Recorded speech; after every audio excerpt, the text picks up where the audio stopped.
City of Johannesburg. We do have an apology again from Mayor Dada. So it indicated that someone else is going to lead the delegation. So you are now welcome. Thank you. You introduce yourself, send the mic around, everybody introduce themselves. You've got 5 minutes.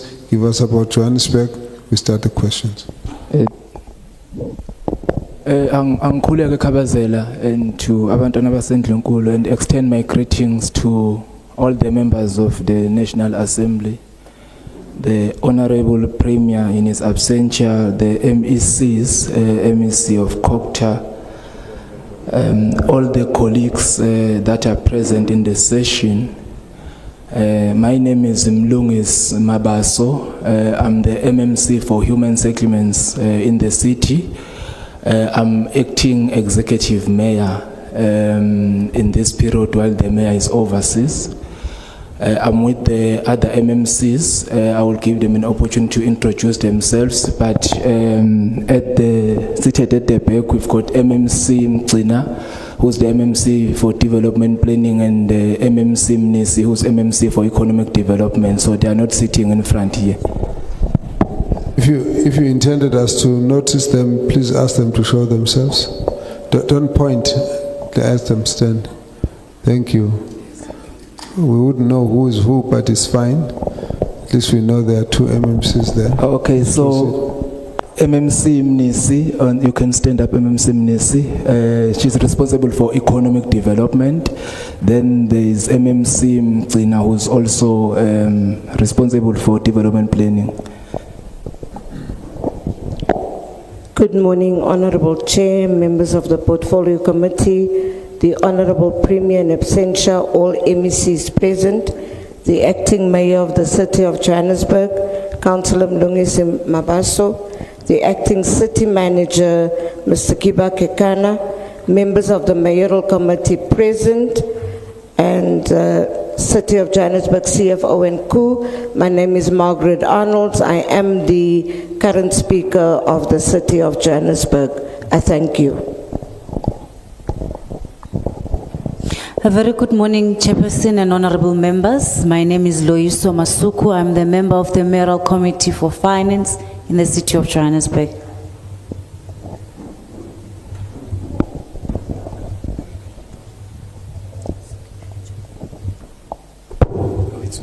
It's working. Good morning, Chairperson and honorable members. My name is Kiba Kekana, the Acting City Manager, City of Joburg. Good morning, Chair. Good morning, members. My name is Tsepo Makola. I'm the Chief Operations Officer in the City of Johannesburg. Chair, just to indicate that we've got the CEO of City Power and the MD of Joburg Water and the head of GIRAS, which is Risk and Audit, as well as Forensics, and the head of our strategy. Thank you. Good morning, Chair. Good morning, all members of Parliament, Premier, MECs, Acting Executive Mayor, and all MMCs, City Manager, colleagues. My name, Chair, is Tebogo Moraka. I'm the CFO for the City of Johannesburg.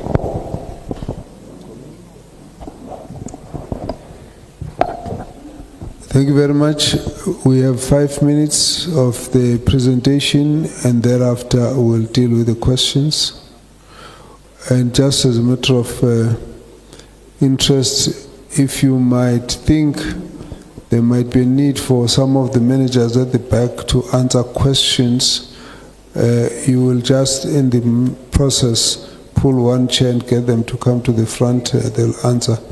We would like to see those who are answering face to face. Thank you. Thank you very much, Chairperson, once again.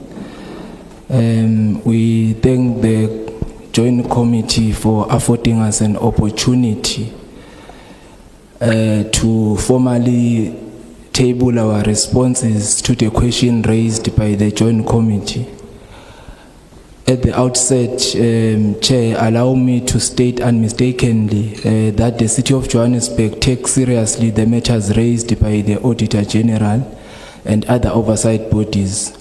We do not view these findings as routine or procedural. Rather, we regard them as critical signals pointing us towards areas where our governance system and service delivery must improve.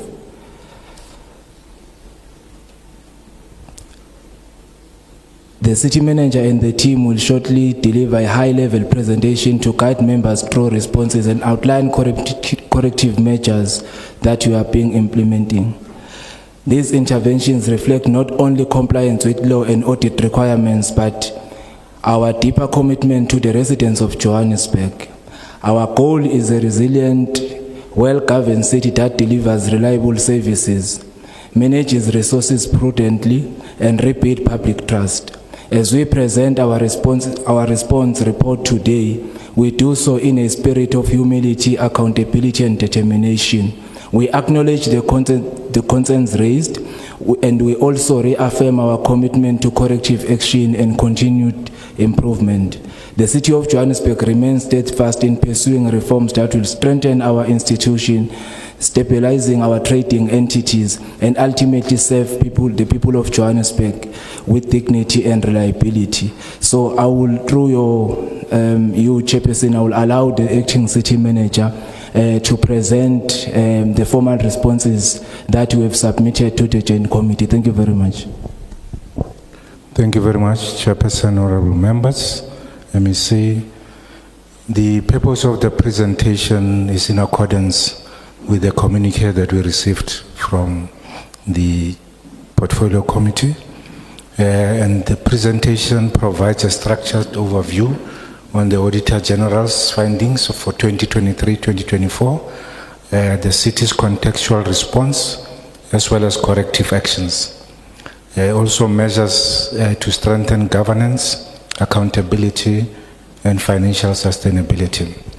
We also have a roadmap of achieving clean audits and improved service delivery.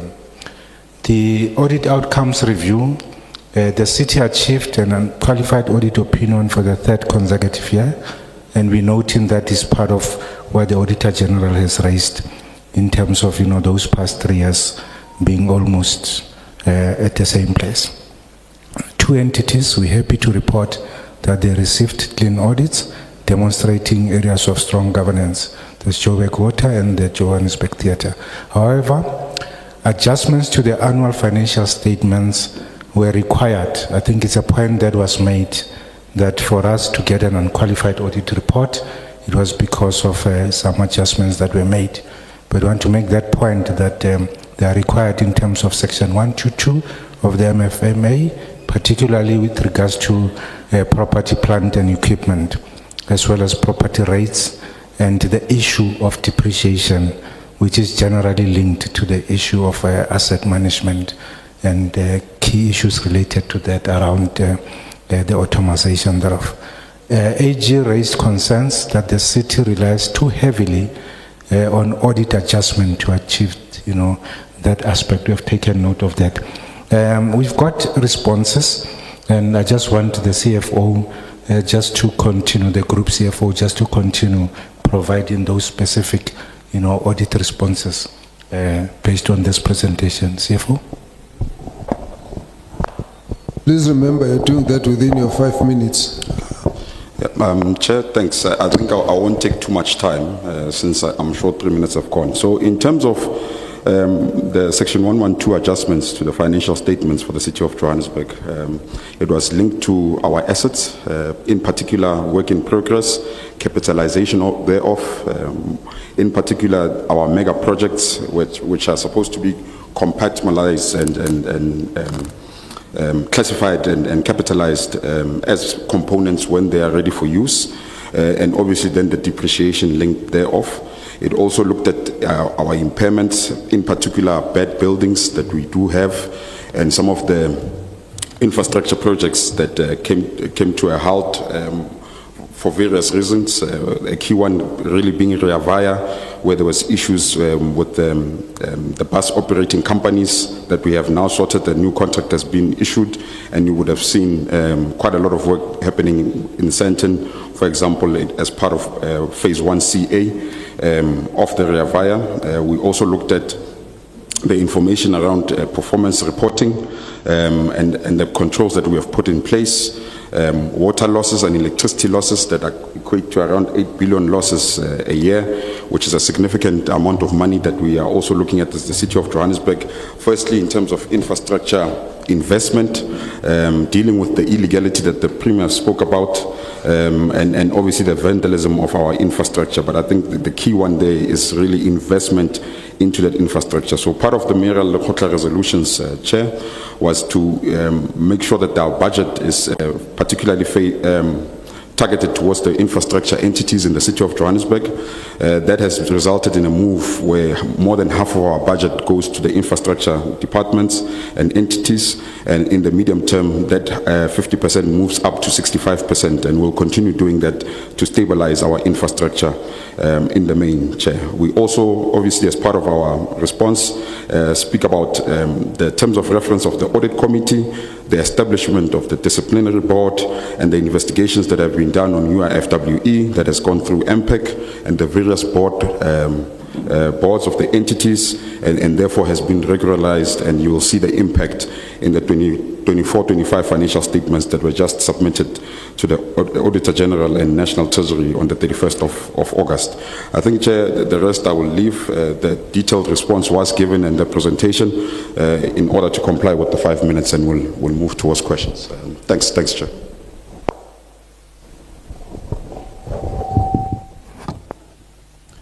Thank you very much. We will start the questions. Honorable members, let's have a sense. All right, that's fine then. Where's the mic? All right. You want to start? That's fine. You will start. We'll move this way. 1 minute each, then we'll move to the next. Let's move on. Yeah, thank you, Chair. My first question to the City of Johannesburg, and it's got nothing to do with being populist or trying to cover anything here. You know, I know truth hurts, but some people are involved. We've got evidence. I mean, people are giving us evidence, Chair. I'm not going to say something out of blue. I'm going to tell you facts as they are. Whether you take them or not is up to you. And I'm sorry to say that, Chair, to you, because some other things are really concerning, that the arrogancy which we have encountered at Scopa as well, both in Parliament by ministers for that matter. And some of us are not scared to confront those things as they are. One, I'm going to speak here about the bus service in the City of Johannesburg. What is the status of those bus services? Because there's a lot of things about those bus service. I just want to hear from the city itself. What is the status? Because the bus were once upon a time, the now resigned MMC, Kenny Gunene was involved in that, and there were buses which were procured, you know, elsewhere, and you'll give facts on that. My last one will be the Bree Street, Lilian Goyi Street. Why is that street being paved? Because the specification of that Lilian Goyi, there's no paving there. Because I've got that spec here. I've got the evidence. So I want to know why. And why was it given to foreign nationals? Thank you. Thank you and good morning. My question is going to be on the SIU. Allegations from a whistleblower on irregular procurement processes and awarding of tenders at the Metro. And this goes back to already in 2018. However, the SIU reported to the Standing Committee on Public Accounts that several requests were made with no feedback from the Metro on the status of referrals emanating from the findings of the investigations. Are you actually dealing with the investigations? Have you responded since? And has there been consequential management taken with regards to any of these allegations? Thank you. The last one is back to state-owned properties.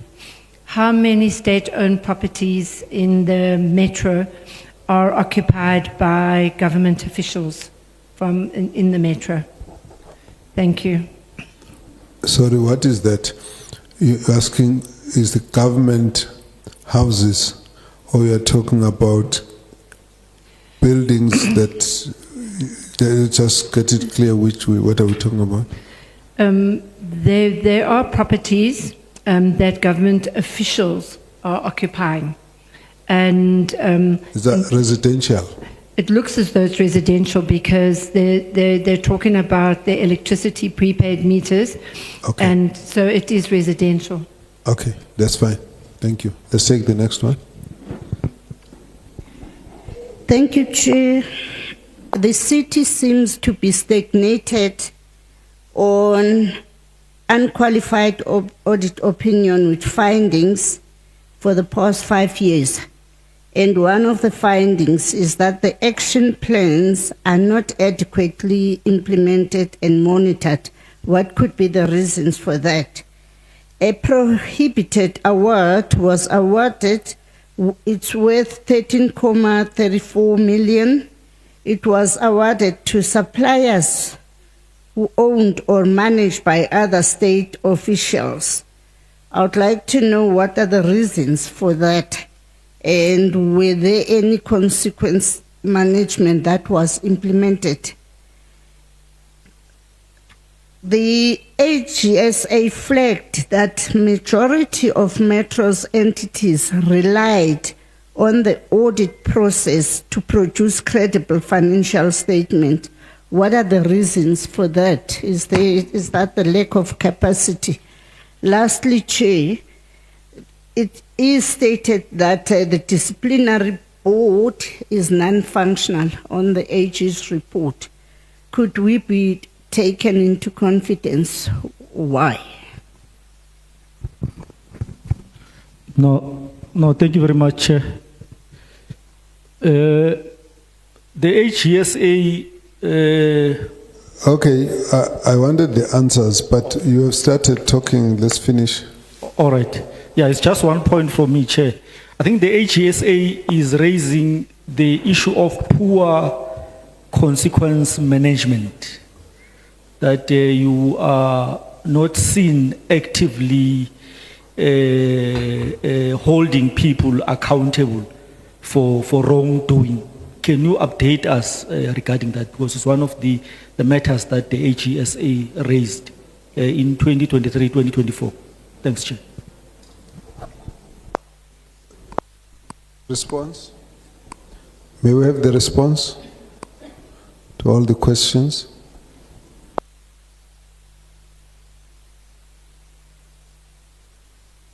Is that you make very concise, direct. If I think it's wandering, I do try stopping and guiding. Please start with the question that you can answer. I will, thank you, Chair. On the disciplinary board and consequence management, the City of Joburg, actually the council approved the disciplinary board in 2024 after it was re-established when we came back into administration. Chair, the functionality of the disciplinary board has improved immensely in the past 18 months.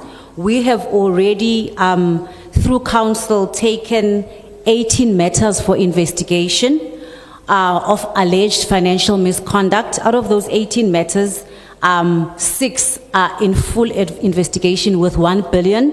12 of the matters with 2.2 billion are also at investigation stage. One of the recommendations we also made to the Section 79 committee in council 2 weeks ago was the frequency of the disciplinary board, because at the moment it sits quarterly, and one of the recommendations that the Section 79 Committee on the Oversight for Governance made was that the frequency should be monthly, so that we actually expedite the cases of financial misconduct. Thank you, Chair.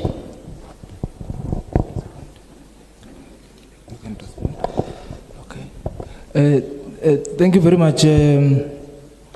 I think one should respond on the issues around Brest Street, because there have been quite a number of issues that have been raised. But I do wish to indicate that the first contractor was terminated due to poor performance. We were not satisfied with their work and the pace of the contractor, and the work commenced with the civil works, replacing all the pipes, the cables underneath, and we had to extend the scope of work as well to incorporate certain amenities like your trading spaces. But there's also a new infrastructure that has been installed, your traffic signals, the new ventilation shafts, the gas venting system to prevent the maintenance build up. The use of the paving was deliberately used just for sustainability, because we know that paving is more sustainable than the tarring, considering the amount of rain that we have experienced in Johannesburg, but also to improve on our stormwater drainage system. But also, Brest Street is one of the busiest streets within the CPD. So the volume of motorists there, we felt it's prudent to utilize the material that will be sustainable, the material that will be strong, that will be able to contain the volume of traffic that street enjoys on daily basis. But if there are any technical matters that the committee will seek clarity on Brest Street, will then allow the administration to respond on that. But I will also request them to talk to issues of the appointment of the foreign national, because as politicians we don't get involved in those procurement spaces, and I think it's appropriate to allow officials to respond on that. Thanks. Chair, just to provide details on the question and to support the response from MMC Finance.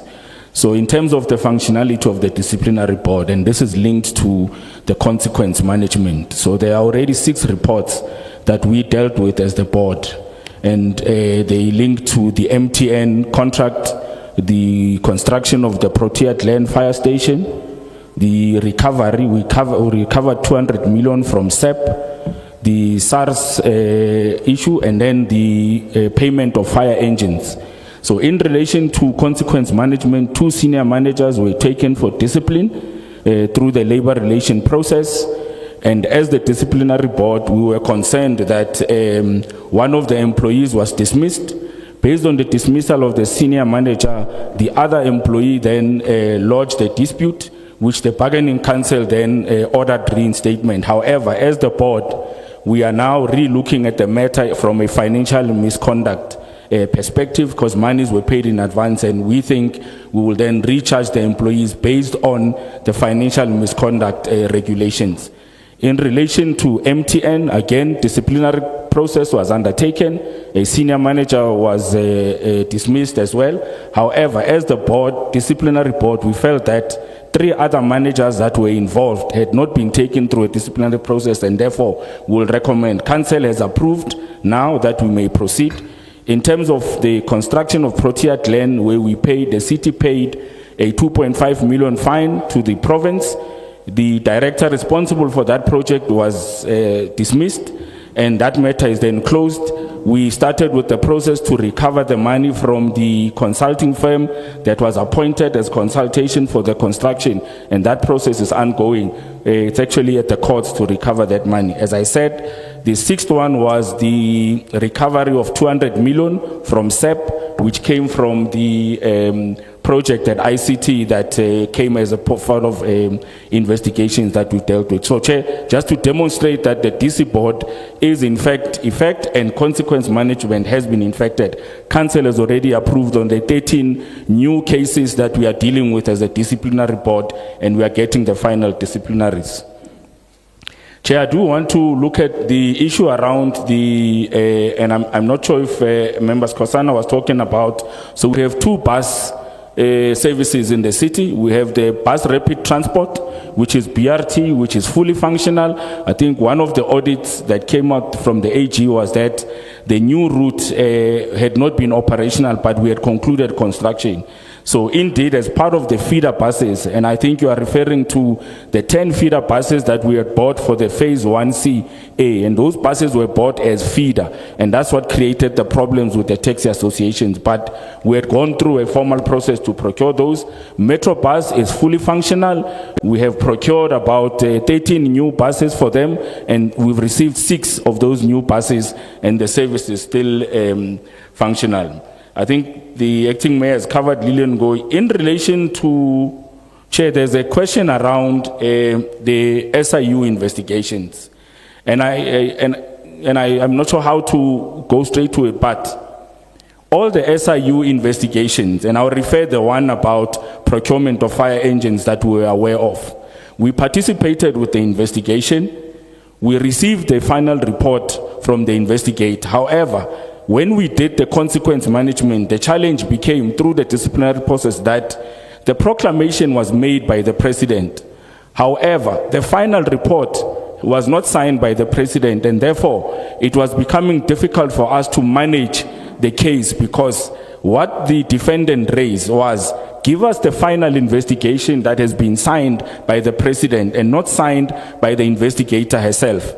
And that became an issue, and we wrote back to the SIU to say, please give us the final report, because it's the president who makes the proclamation. And in order for us, as part of a fair labor process, we need to provide the employees who are affected with the final report that has been signed by the president in order for the DC to continue. So we wrote back to the SIU and we requested that the final report must be signed. So as I've indicated, you may be referring to a different investigation report, but we have participated, and that I can assure you that was one of the projects that I was dealing with. And maybe if you are dealing with a specific SIU issue, we can deal with it.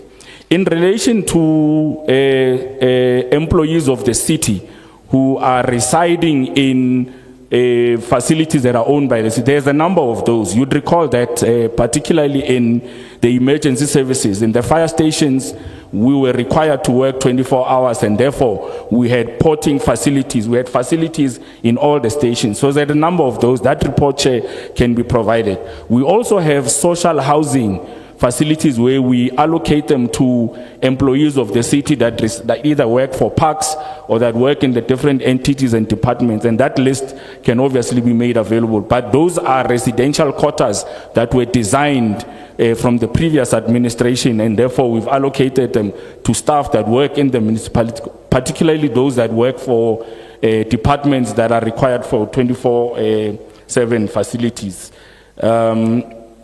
Chair, I think we've covered almost all the issues from that I could note. Yeah. Thanks. Thank you, Chair. Chair, mine is going to be very short and precise. As Speaker and as Council, we don't shy away from truth. Our Oversight Committee, particularly the Public Accounts Committee, MPAC, has been strengthening their work to ensure that management actions plans are monitored. We've had a 3-day workshop of MPAC to ensure that we deal with the UIFWs, that repeat findings are reduced, and that consequent management becomes a reality rather than a theory. We are equally determined to improve the quality of our legislative oversight. This includes regular interrogation of in-year performance and financial reports. We are also strengthening MPAC's power to track implementation of remedial actions. We are also insisting on transparency. I thank you, Chair.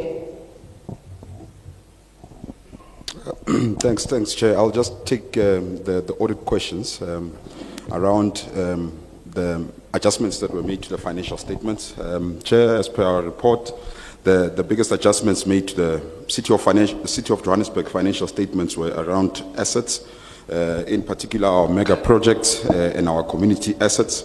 So what we have done, member, as part of improving that is to a strong emphasis on the interim audit around assets, making sure that they are verified, number one. Number two, if they are ready for use, let them be capitalized so that we can depreciate. If you would understand, if you are adjusting the financial statement at an asset level, it means that the depreciation in the income statement is also misstated. So number one, verification of the assets that are sitting in work in progress, making sure that whatever asset is ready for use is being capitalized, and whatever stays in work in progress is valid project that is still not ready for its intended use. So that we are monitoring also through the Operation Clean Audit Committee, which is co-chaired by myself and the head of internal audit.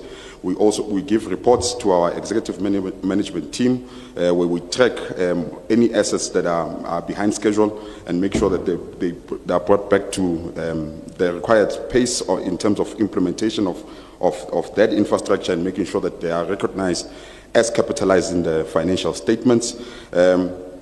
Number two, in terms of, I think the COO has already answered around the SOPs that we have in terms of employees of the state, because the contract that was actually picked up by the AG was around a SITA contract that we used, the State Information Technology contract, in buying laptops. It was not 13 million, and we've communicated that to the AG. Those laptops were around 133,000.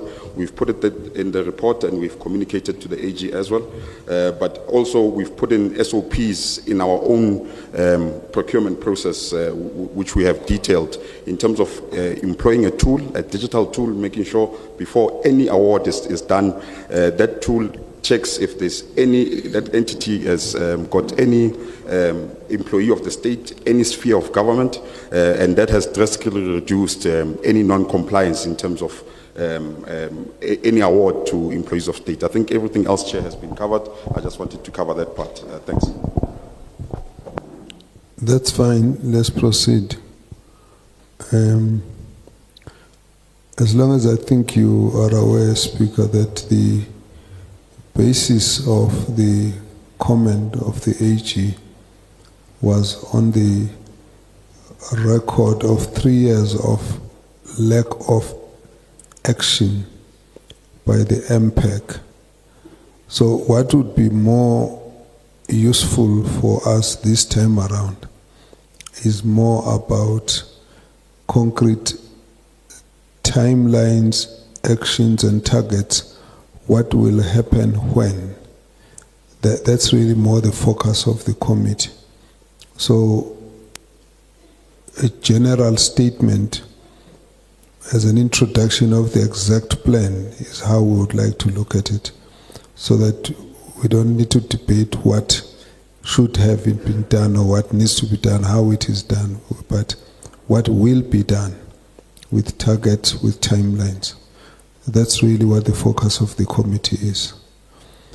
Let's get the next members.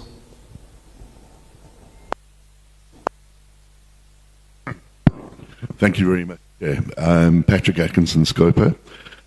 So my first question relates to the President's disquiet about the state of Johannesburg and about the Mayor's setting up of what was called the bomb squad to resolve all the issues.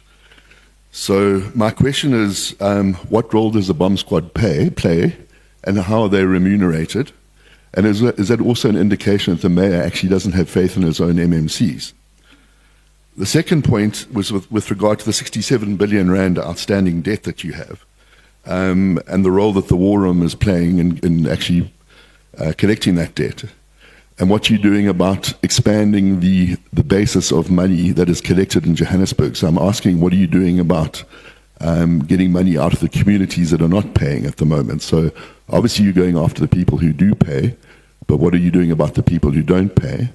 The third question is Helen Botha still employed in the city of Johannesburg?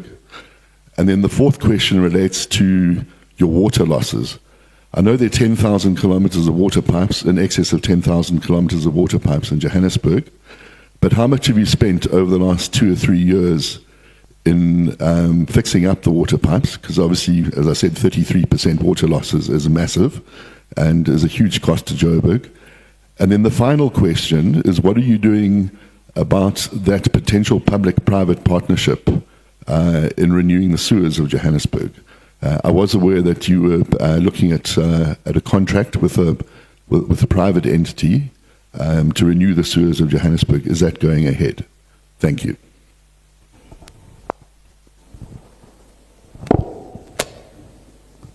Chair, can I go? Yes, please proceed. Thank you. Considering that City Power is spending more than what they are generating, should it not be placed under business rescue? Business trading reform program rolled out by National Treasury is a long-term project and does not deal with the immediate impact of non-performing entities, which could sink the city.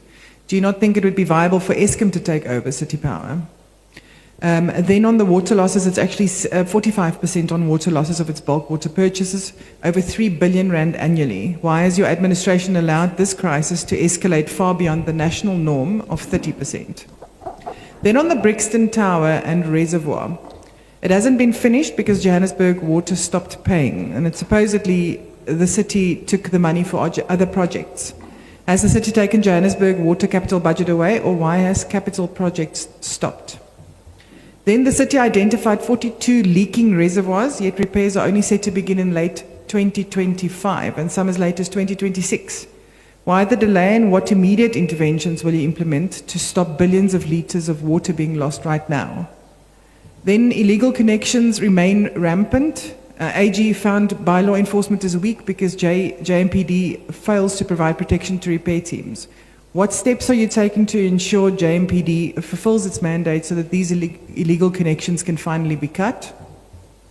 And then, given all of these failures, who in your administration has been held accountable for continued loss of nearly half of Johannesburg's water supply, and what consequence management has been enforced? Thank you.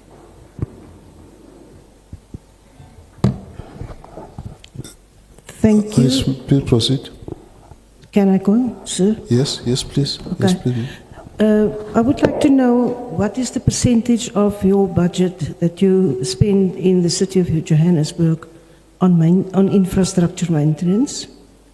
Then I would also like to know, do you have an internal audit committee, and is it functional? And thank you for the information on the disciplinary board and impact, and you gave some numbers there. I would like to know, of all those cases that you mentioned that's been investigated, how many of them has been identified internally by your own internal control systems, and how many of those cases has been flagged by the Auditor General? Then I also would like to know the bomb squad that the mayor instituted, and we all are aware of the the presidential task team that has been visited the city of Johannesburg and has been established. What is the relationship between these two structures, and at this stage, what is the impact thereof on service delivery? Then cash management in the city is currently being financed by its trade creditors, and as a result of not collecting its own revenue, trade payables is currently over 18 billion and cash on hand only at 3.7 billion. Is long-term debt being utilized to fund short-term debt? And last question, why does the city still not have an MSCOA system for transactions? Thank you. Let's hold it at that. Could we have some responses? Thank you very much, Chair. Chair, I would also like to introduce the MMC that has joined us now, MMC responsible for infrastructure, MMC Squaila, and the Whip of Council that have also joined us. Thank you very much. Chair, attempt to respond to some of the issues, then I will allow colleagues to elaborate further and respond to some of the issues as well. The MD for Johannesburg Water has also joined us so that he's able to provide technical responses on some of the issues that they've raised. Chair, the bomb squad,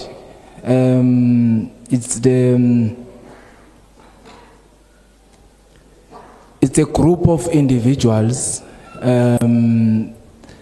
that were invited by the executive mayor to support the work that we are doing as the executive in turning around the city. So they are providing more support on service delivery related issues, while the presidential working group is more on administrative support. So there are no contradictions in their roles and responsibilities. And the members of the bomb squad are assisting us voluntary. They are not being paid by the city. It's former city employees. It's expect that they have interest in the development of the city of Johannesburg.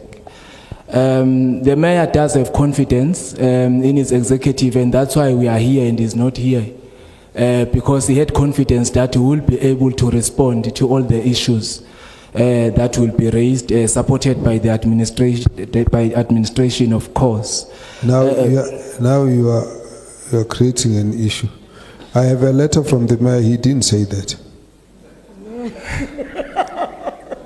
And the mayor has given another reason, but what you are saying is that the mayor decided he's not coming here. You are good enough to do it. In other words, listen, forget about that committee. You guys can handle it. That's what you're saying. No, the mayor is I have the letter. I'm saying what you are telling us is not what the mayor told us. It seems like we are not good enough. It seems like we are not good enough. Okay. You got a lowly committee there that doesn't need the mayor, just needs you got a team that will go and sort it out. That's what you're saying. What the mayor said. No, that's not what I'm saying, Chair. That's exactly what it sounds. All I'm saying, Chair, is that the mayor does have confidence in his executive. No, you can't link that to your presence here. Okay. If you got an example of what you are doing in your organization, stick to that. It's noted, Chair. Okay. On the issue of Ms. Helen Bottas, her contract expired. We've got the new CEO at JPC, so she is no longer an employee of the city. So I will allow the other colleagues to respond to some of the issues that have been raised.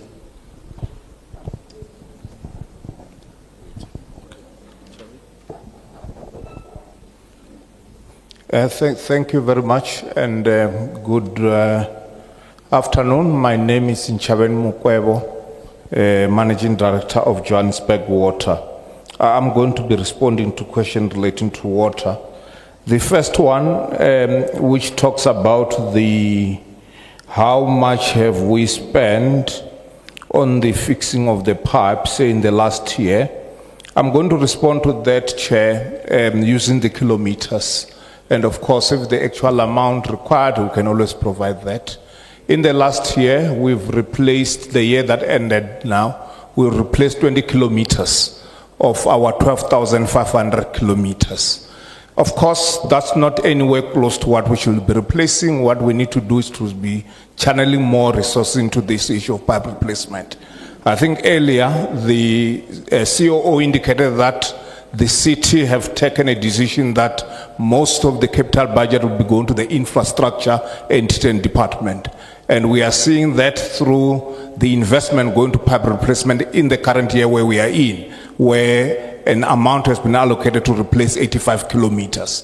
But of course, as we move forward, this still needs to increase, because considering the extent of the infrastructure, we need to be replacing at about 200 kilometers per annum.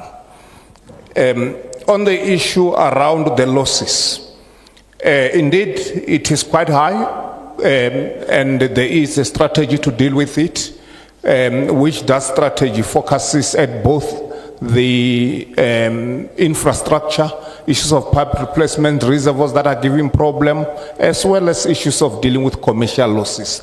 I'm sure earlier we all had the Premier indicating some of the challenges of illegal connection, including the issue relating to a bypass meter and so on.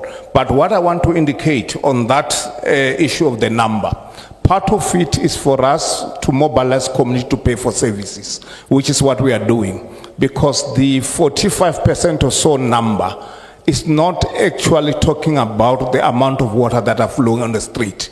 It includes what we call authorized and billed consumption. This is the consumption that historically were consumed by area where they were billed flat rate, even though you find that you are being billed for 20 kiloliter, but you consume much more than that. So the actual losses technically, if you look at both physical and commercial, it's about 35%, with physical losses being about 25% of that 35. So physical is what really we are losing through pipes and so on. But of course, that 10% of authorized and billed consumption, it is a problem that we need to deal with it, and we are also dealing with it because ultimately everyone needs to pay for services, and those that can afford, they need to be on the indigenous register. On the leaking reservoirs, there are 22 reservoirs that we identified ourselves as reservoirs that when we do what we call drop test, this is assessment that we do to determine how much water you lose over a period. And those reservoirs, they are losing more than the norm. So we've started a process around fixing them. They are on our capital budget for this financial year going into next year. As I talk now, 3 of them we've appointed contractor already, and we should be appointing contractor for about 7 by end of this month. And the aim is that by end of November, we'll have appointed for 22 contractors that will be in dealing with these 22 reservoirs. So the program will be happening over a 2-year period, because the 22 is what is on our phase 1. And there is still others that we'll be looking at in the next financial year, with the aim of making sure that all the reservoirs, when we do our assessment, they are within the drop test. So those are the questions that I've noted. Thank you.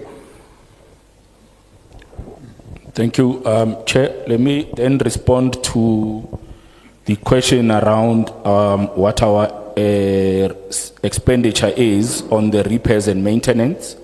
As at Q4 of the previous financial year, we had spent 6.5% of that budget, and our target was 6.9%. Of course, the benchmark from National Treasury is 8%, and I'm confident that in the current financial year, we will be able to spend beyond the 8%, because we have concluded the contracts for the property, plant and equipment. So we spent about 6.1 billion of the 89.4 billion of our total budget. That's the amount that we've spent.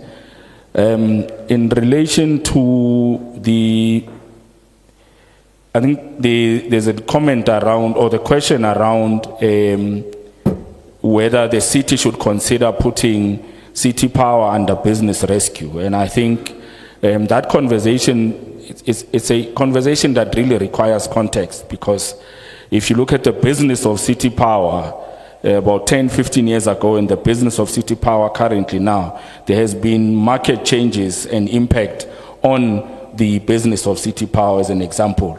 Secondly, is that I think the Premier and the Minister of Energy has spoken about the tariffs that City Power will charge, and the inability to increase the tariff in line with the cost that we spend.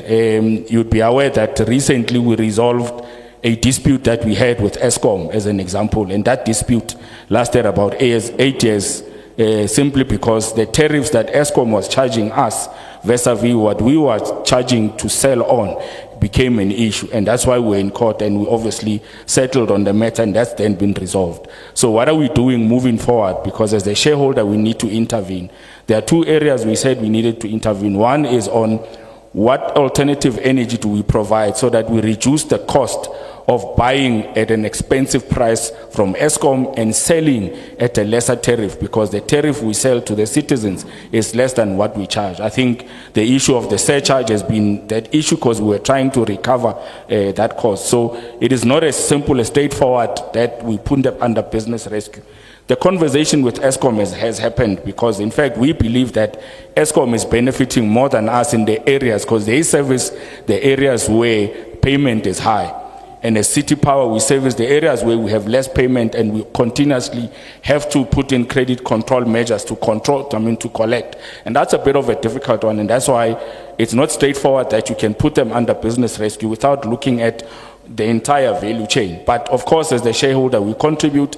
I think the MD has indicated, we took a report to council that we must invest in the infrastructure so that we also reduce some of the technical losses, but also look at how we bring in additional energy. As an example, there's a current exercise now where we've asked the board of City Power to look at what value will we get in buying Kelvin power station as an example, because that used to be a power station we had, but it will reduce the cost and therefore make the company a bit more profitable. So I think it requires a much more detailed discussion in terms to resolve the problems of City Power. Thanks. Thank you very much. Just one point perhaps to make, just for noting, because it's a matter that we'll be reporting on as we go along. I think it's also linked to the work that we do through the Presidential Working Group in Johannesburg. These are the metro trading reforms, which are focusing on the trading services, water and electricity, as well as solid waste. And this is something that will, in the long run, I think, help us in terms of focusing these metro services, to do what they are supposed to do. It's a detailed exercise. In the next week, we'll be having a workshop through the Presidential Working Group, just to go deeper into this, because Johannesburg has got, experience as compared to other metros, because it will the highest number of metro-owned entities, of the municipal-owned entities. So that our experience insofar as how they are being managed, how they interface with the parent company, which is the municipality, is going to go in handy. I think it's trying to address all of these issues, from issues of ring fencing and shareholding, as well as how those profits that are made. There's a balance between profits for growth, investing in the same infrastructure, but also looking at how that helps in terms of funding the social services that are within the parent company. I thought I should make that point so that it's noted. Thank you. Why are you ignoring? This hand has been going up. No, yes, MMC. I see that you are just being squeezed out. I was very keen to hear. You had your hand up, they passed the mic. You had your hand up, they passed the mic. What do you want to tell us? All right, finish. Let's come back. I just don't want to be forgotten. I'm looking after everybody in this city, so please, just finish and then let's come back. But I saw the mic was just jumping all over. All right, good. You know why? That's also important. We also want to see what your relationships are. And don't create wrong impressions. Please proceed. Thank you, Chair. On the debt recovery that the Honourable Member raised, we've actually seen an increase in collections as of July. We ended the year at 87%. We're now sitting at 93%, which means the war room that we started is actually starting to yield results. The war room strategy, Operation Logisa, sits every day, because that's where we monitor our collections, and we're very clear that our target that the team has set, which is led by the CFO, of 200 million a day gives us that ability to then reach our targets. So we are making headway in terms of the war room that we've started. And I must also indicate that we have engaged, we've started engagements with the 4 big banks. We've met 2 already who have also agreed to assist us on collections. Chair, whether honorable member is also correct in terms of payments by residents. So we've got, which we can also share as a supplementary, we've dissected our payment, perfect payment, good payment, frequent payment, bad payment. So we've categorized by region, because we've got 7 regions, by regions, our residents, their payment history, so that we can see where we are lagging behind in terms of collection.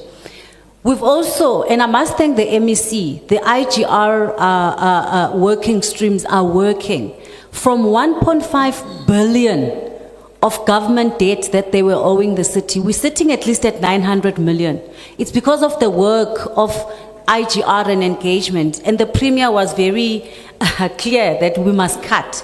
Yes, we are going to cut, but we start with engaging, so that at the end of the day, they see that our intention is to make sure that we stabilize our revenue in the municipality. But they also, as government, can contribute to us being unable to collect. So those engagements are happening. Actually, even tonight at 7 p.m., we continue with the work streams to ensure we deal with those issues in terms of revenue collection. Thank you, Chair. Just hang on a bit. You're saying collection is 90? We're sitting at 93%. Yes. Of your targeted revenue. We had set ourselves a target of 96% monthly, but currently we're sitting at 93%. Of what total revenue anticipated? Just give the exact 5.6. 5.6. A month. 5.6 billion a month, yes. 5.6 billion a month. 5.6 billion a month. A month, yes. That's 93% of your collection is 93% of the 5.6 billion per month. Correct. That's what you're saying? Yes. And you're saying you're calling right across the whole municipality? We are saying that... I heard you've classified it. Yes. But is that target covering the entire municipality, Johannesburg municipality? And you are saying it's 5.6 right across. There are areas where you get good money, there are areas where you get very little money, there are areas where people don't pay. That's what you're saying. 100% correct, Chair. For an example, we've got an area called Region F, which is our inner city. We've got the highest debt. It's sitting at 16 billion that they owe us in terms of non-payment. So those are bad payers. Yeah. So we dissect them so that we are able to then see where do we need to intensify revenue collection. No, I'm only asking you more because I think the question asked by Mr. Atkinson is a matter of interest. The impression that he has is that there are areas where you don't even collect. You understand? So that's why I'm asking you more, because I want to see if we must get to the common understanding. And you are saying, no, you're collecting everywhere, you don't get the same return. And in his mind, he was of the view there are areas where there is no collection. And so, am I understanding you? Yeah. But let's reconcile this issue, because it's a matter that we must not walk out here with differences on. Please pass the mic. There you are. That's it.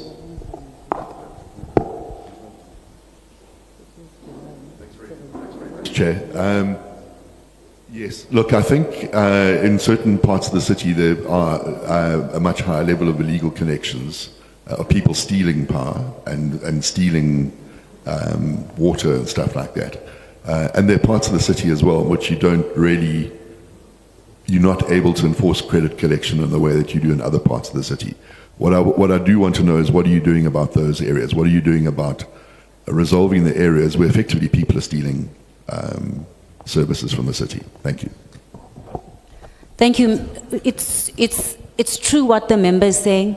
There are areas of concern. We've reflected on them where there is that lawlessness. We have engaged JMPD as well as SAPS through also the province through community safety to assist us in enforcing. And we must be honest to the committee.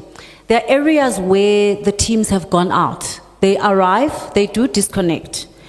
30 minutes or an hour later, then there are some syndicates or people who believe, I think the word that was used earlier was syndicates of groupings like Inkabi, who then threaten officials, city officials. That's why we've gone through engaging JMPD and SAPS to collaborate and assist us, because city officials become vulnerable and worry for their safety. So that particular process is in place. We were actually discussing with the team on Tuesday to make sure that we actually strengthen those relationships. Thank you, Chair.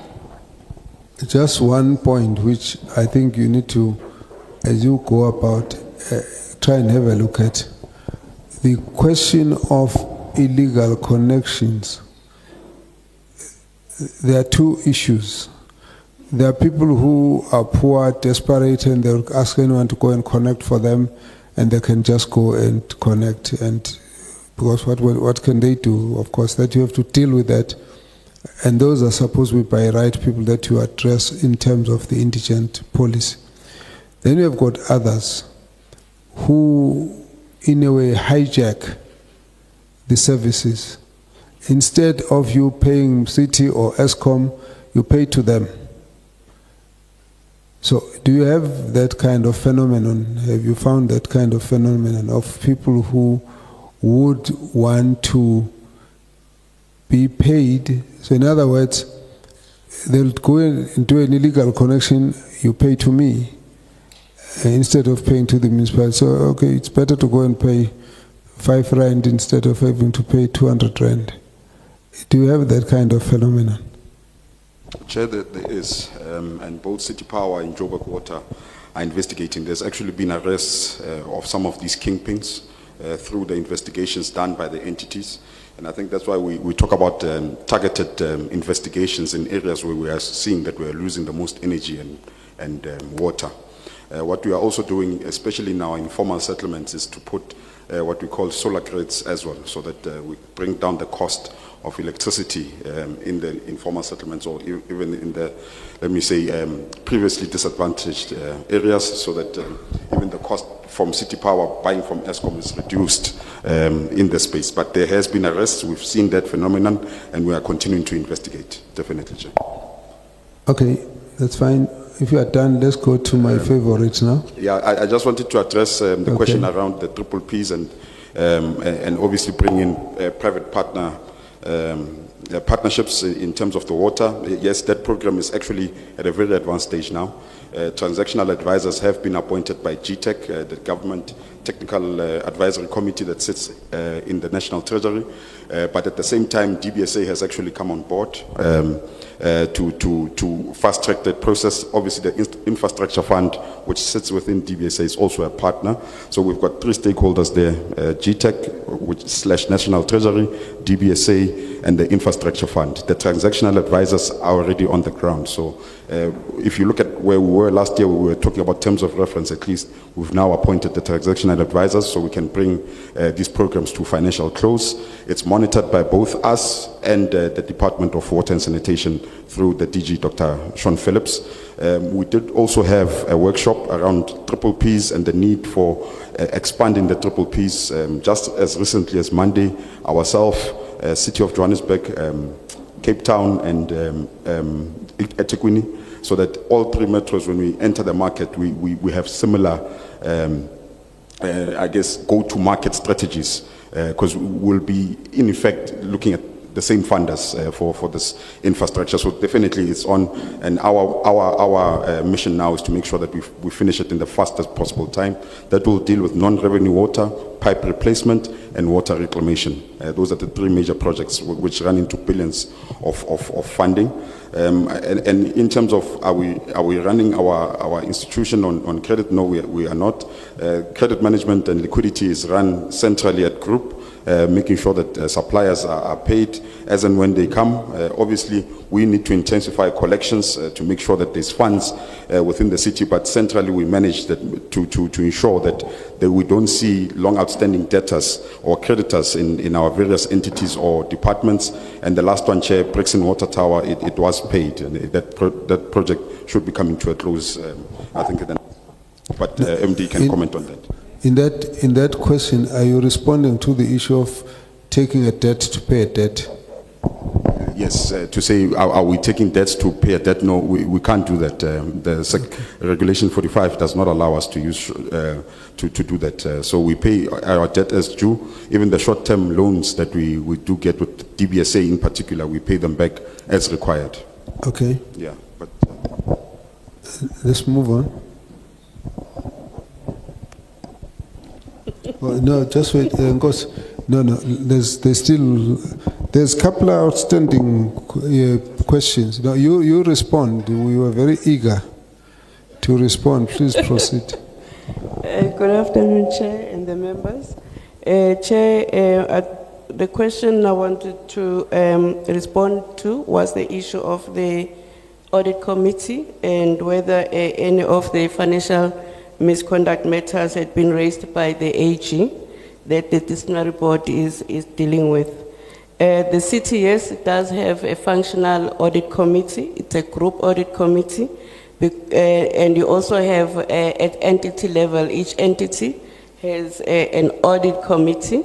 And at group level, meaning in the core administration, we also have the performance audit committee, which is established in terms of the Systems Act, and the Risk Committee. And the three committees, therefore, are having adopted the combined assurance model.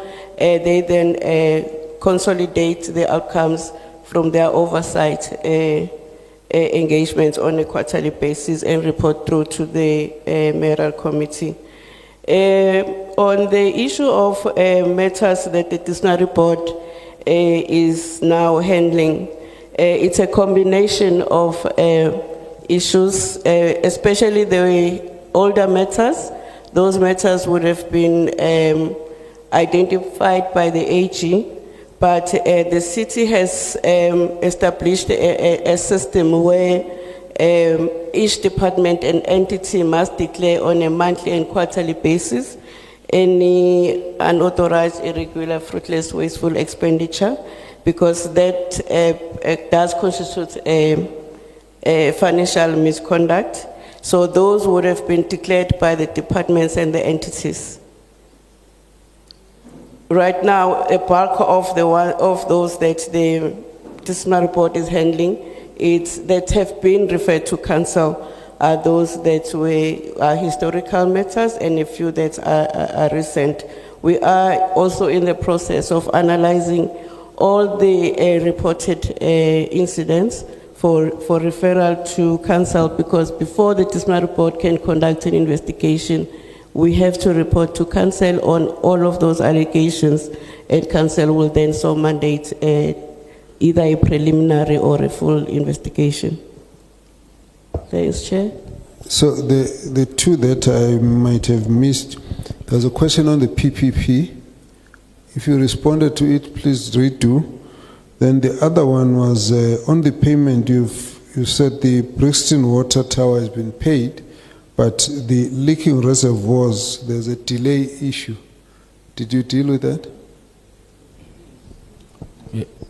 Yes, Chair. Those were dealt with by the MD at Water and the Group CFO. The only one we've not covered is the one on M-Score. I think we are about 67% in terms of implementation. We have presented the action plan to National Treasury. We have a steering committee that then looks at the implementation. across different applications. So the only one outstanding was M-Score, and we are progressing very well, and we do report to Treasury. Thanks, Chair. We've responded to all the questions. Thank you, Kabazela. Just a couple of questions from my side. You'll bear with me if maybe they were touched on once I had stepped outside. I would like to know, number one, the staff debt, the rate of the staff debt, where does it sit right now?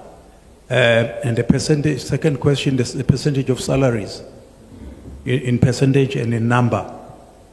The vacancy rate, as it stands at the moment. And then this question of illegal collection, I just would like to know whether you treat it as one in terms of illegal connections, in terms of impact, and also delinquent non-payers, and what is the rate of write-off? Because much as whether one likes it or not, sometimes you end up there. Are there write-offs? If there are, what is the extent of write-offs in quantum? Thank you, Chair.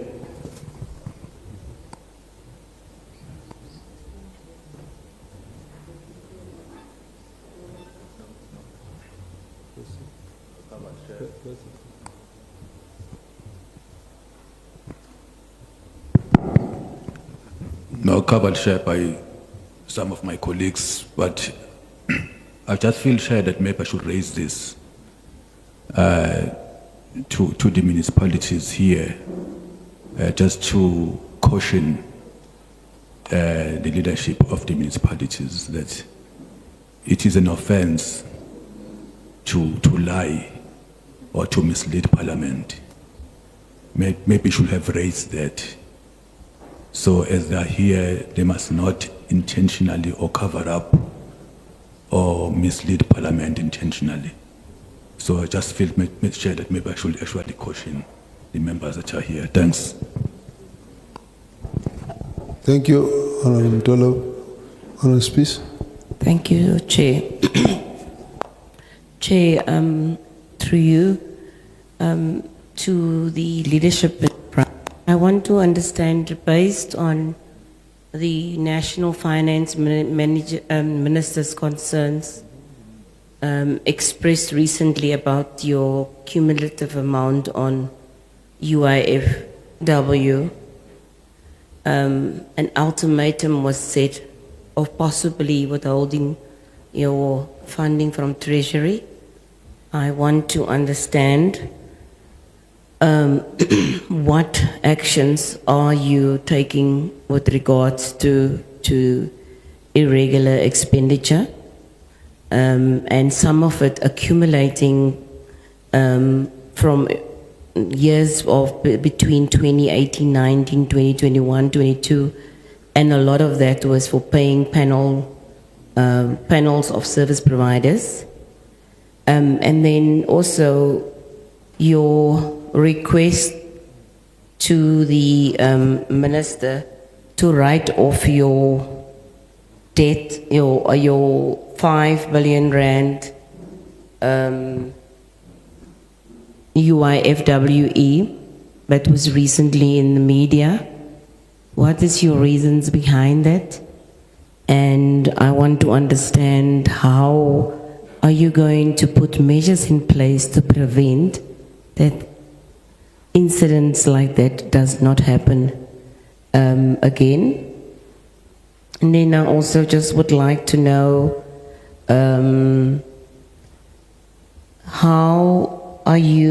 what can the city confirm whether all cases of irregular expenditure that has been exposed or constitutes a criminal offense, as well as theft or fraud, have been reported to the law enforcement agencies as required by the MFMA? Thank you.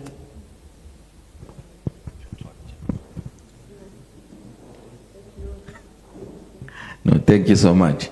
I want to ask a few things here. Chair, I see that the city has been getting an unqualified with findings. This is not a good opinion. We must move from with findings to no findings must move to a clean audit. You know, Chair, Auditor General expresses an opinion on three things: compliance, performance, and financials. You might get the debits and credits correct, but these two speaks actually to service delivery, which is the mandate of the municipality. So this with findings is actually a picture of getting correct the debits and credit, but not necessarily service delivery. So that is number one. I see here that you've resolved some of the MIs, but there's still some of the MIs that are not resolved. So I want to know which ones are not resolved. Do you use consultants to prepare financial statements or for preparation of financial statements? If so, how much are you spending on them? How long have you been using them? Number three, city manager, how long have you been acting? And also, I want to remind you that as per MFMA section 62.2D, you have a duty to prevent UIFW. We have a duty to prevent it. So I want you to appraise this committee as to what is it that you've done to prevent it, let alone to investigate it, like to prevent it from happening. Thank you.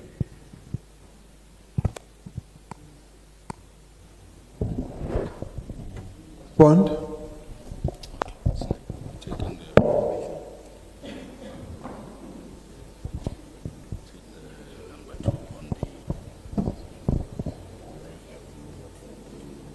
Okay. Please respond. Apologies, Chair. Chair, on the irregular, fruitless and wasteful expenditure, the city has a strategy that we had adopted previously, where we looked at prevention, if an incident has occurred, timeous investigation, and then processing that through to MPEC for regularizing, and then where there is negligence, then it's a financial misconduct. So matters that get written off can only be written off after an independent investigation has been conducted. In the norm in the city, these investigations are carried out by the internal audit functions of the city. This is in the core as well as in the entities. So there are certain permutations or a framework that MPEC had put together that would then direct what are the factors, what are the key considerations that we need to cover in order for MPEC to be able to regularize. So each and every investigation will then follow that format as mandated by MPEC, which format was also approved by Council. What are the preventative measures? Insofar as irregular expenditure is concerned, we have what we call in the city probity audits. So for all tenders that are 5 million and above, we subject them to probity reviews prior to at bid specification stage as well as at bid evaluation stage. This helps in ensuring that the specs are reliable and will then also enable fair and equitable evaluation. At evaluation stage, we also conduct probity to make sure that the bid evaluation committee adheres to the specs that would have been approved by the accounting officer. The specs, before they are advertised, they would have been approved by the accounting officer. And when it comes to the bid evaluation, the adjudication committee does not consider any reports of the bid evaluation committee unless the probity audit issues would have been raised. We have had with the AG continuous concerns around the use of deviation of Regulation 36, which is a deviation from normal procurement.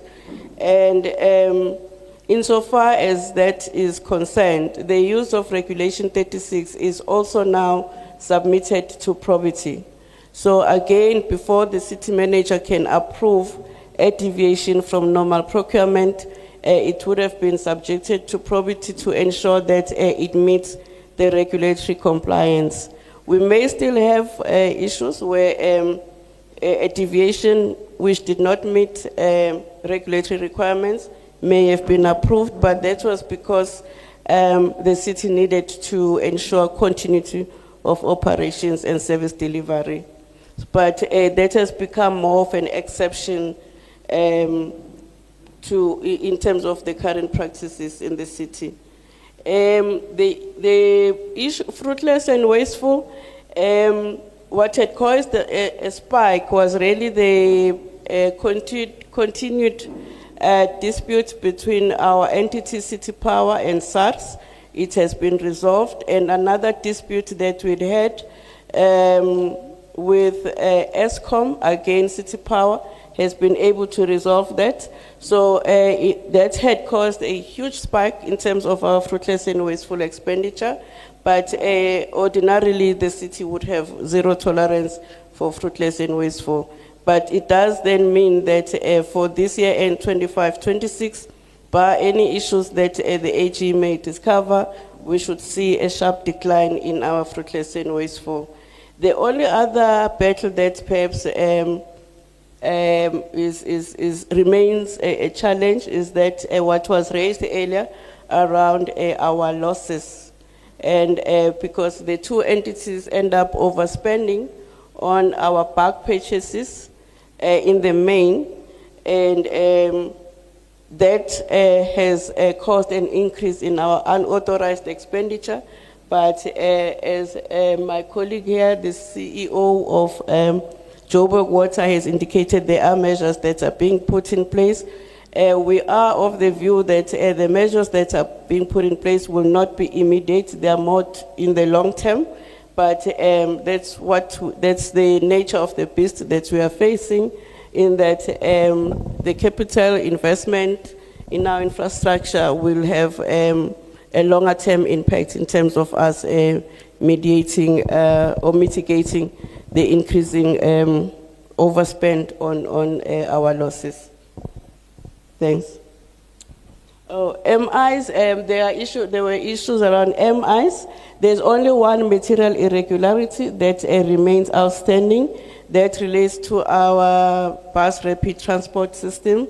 The city had built BRT stations, but there were issues around 2 of those BRT stations that had not been brought into use, really because there were issues around bus procurement. There were other legal challenges by the citizens community around the area, and that then contributed to the delayed utilization of those buses. Delayed utilization of the bus routes, the BRT stations, and procurement. But on a monthly basis, we've been submitting progress updates to the AG. They had agreed on our action plans, but then on a monthly basis, we must then provide progress, and that has been done. Thanks, Chair.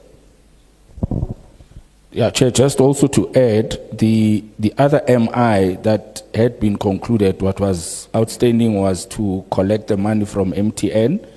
MTN has taken us to court. We are now in court in terms of the 3.4 million that we needed to recover with MTN, because there were outstanding invoices from their previous contract, and we took a decision that we will not be paying those invoices to recover that money.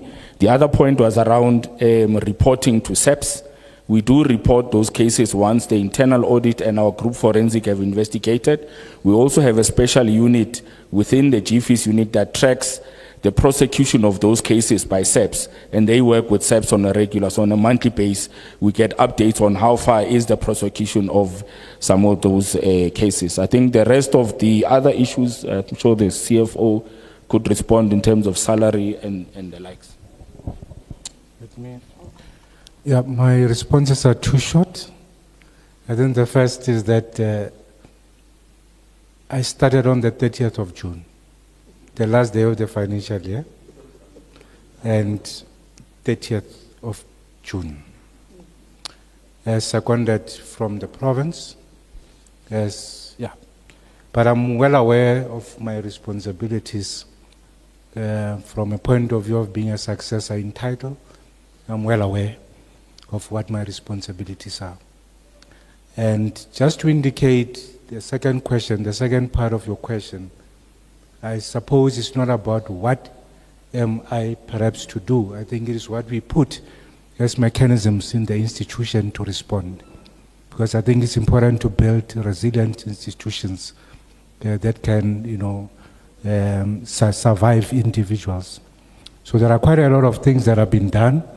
I think of importance that one found in the institution that I wouldn't necessarily claim, but it's a very good strategy. This is the UIFW risk, the reduction strategy thereof.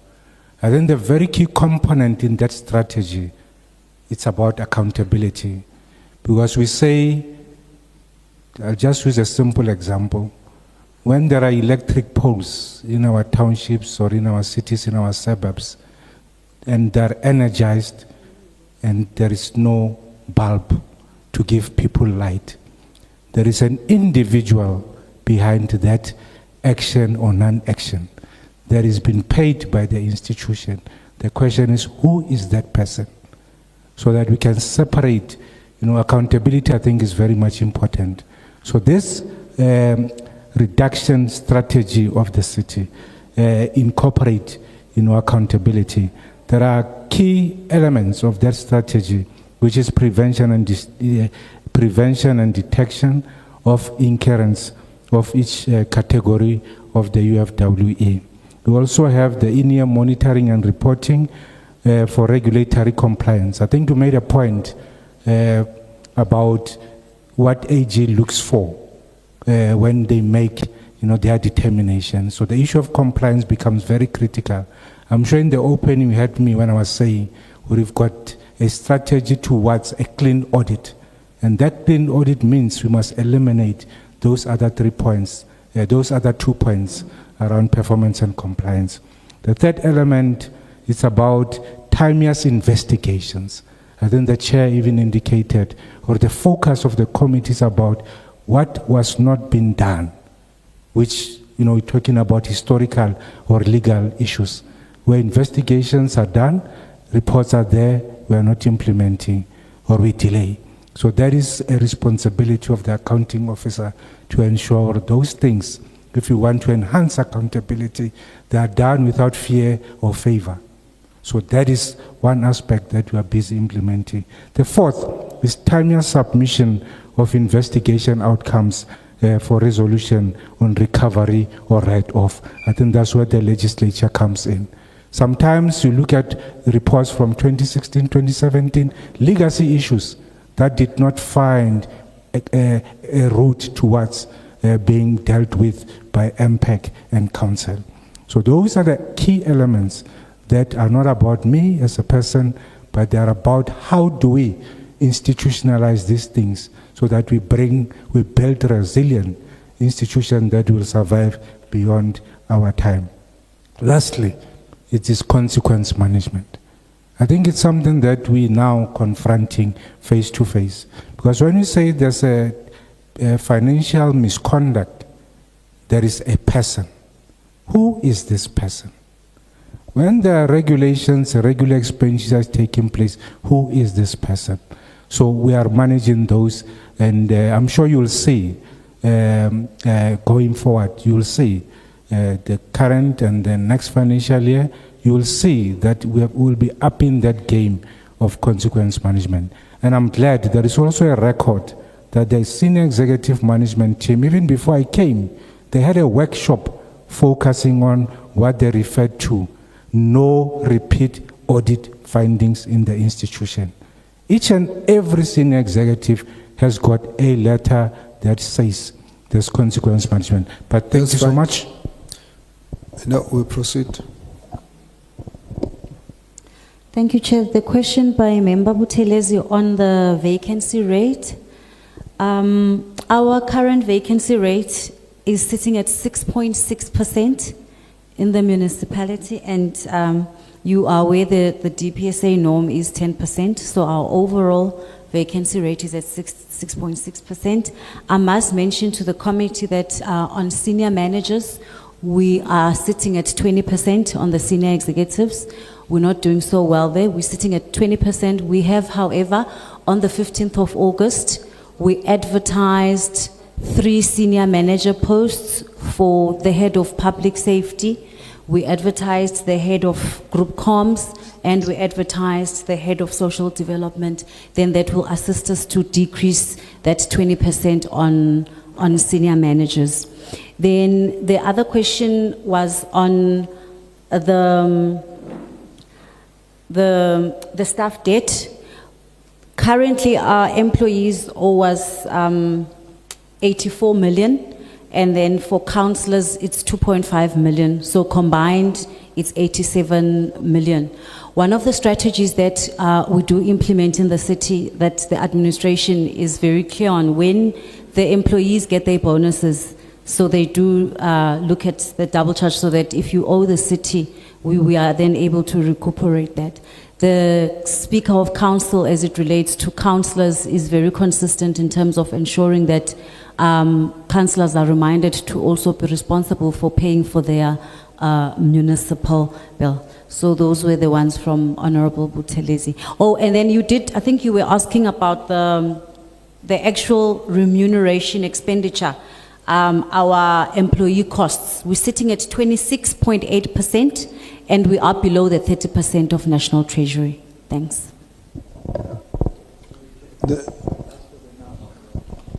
Numbers. Percentage and number. So thanks, Chair. The number for employee related costs is 21.6 billion, which equates to the 26.8% that the MMC spoke about, which is obviously below the norms that are set by NT, and we continue to monitor that as well. It's part of the covenants that we are given. And I think the last question was around who prepares the financial statements for the City of Johannesburg. We prepare the financial statements at CORE and our entities also, so we don't use consultants for the preparation of our financial statements. Thanks, Chair. Okay, staff establishment. What's your staff establishment? In terms of vacancy or? In terms of the total number of people that you've got.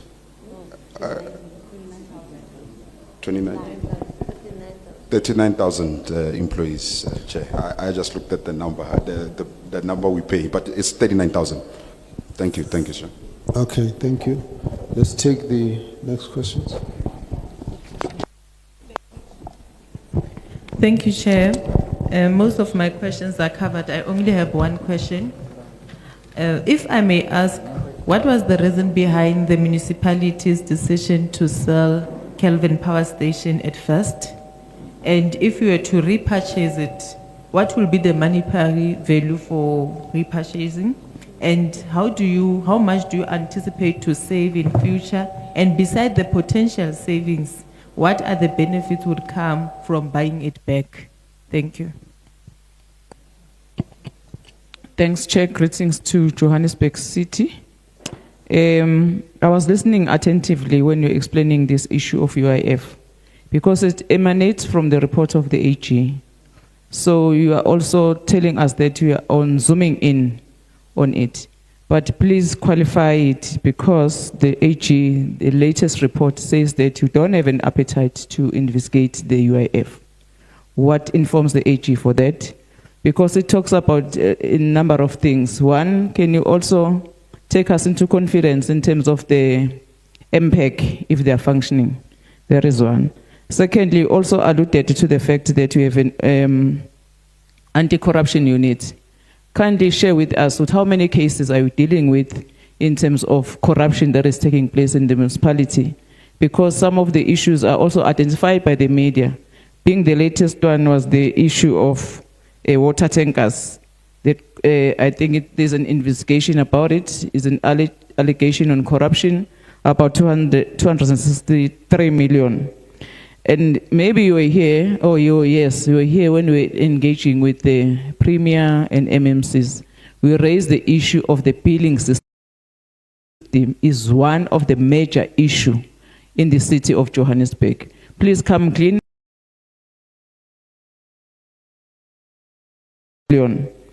And maybe you were here, you were here when we were engaging with the Premier and MMCs. We raised the issue of the billing system is one of the major issue in the city of Johannesburg. Please come clean.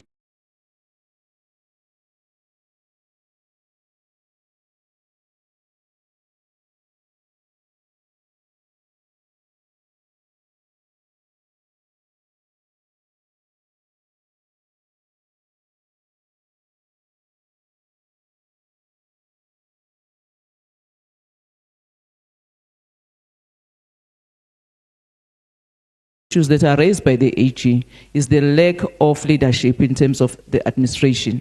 So if you don't have an MM for such a long time, so it means we are not going to have some of the things resolved. Lastly, under UIF, you have grown. Lastly, you were 2023-2024 status. You were sitting at 1.48 million on fruitless wasteful expenditure. And now we have grown to 254 million on the same issue. So why is that while you are telling us that you are attending to the issue of UIFs? Lastly, Chair, why other MMCs are not here? How did you constitute your team? We have MMCs who are very active, like the MMCs of public safety. So we love to see all MMCs to come and account here, and also not every time to criticize you as a city, but also to say, we notice your work, MMC, Dr. Mgcini Chwaku, and all other MMC, in order for other MMCs to see that it's very important to have an activist as part of leadership. Thank you.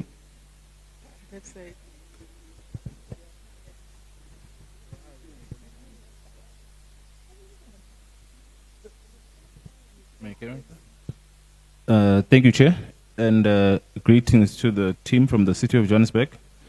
Chair, it's very unfortunate that the mayor is not here, because he and this leadership needs to be told that Johannesburg is a disaster. Outside of the big numbers and the fancy English that we're speaking here, Johannesburg is a disaster. And the team that's leading Johannesburg now needs to be told that. The province needs to be told that as well. Chair, Johannesburg is the richest city in the continent, actually. But the CBD doesn't speak to that. The CBD is just something else.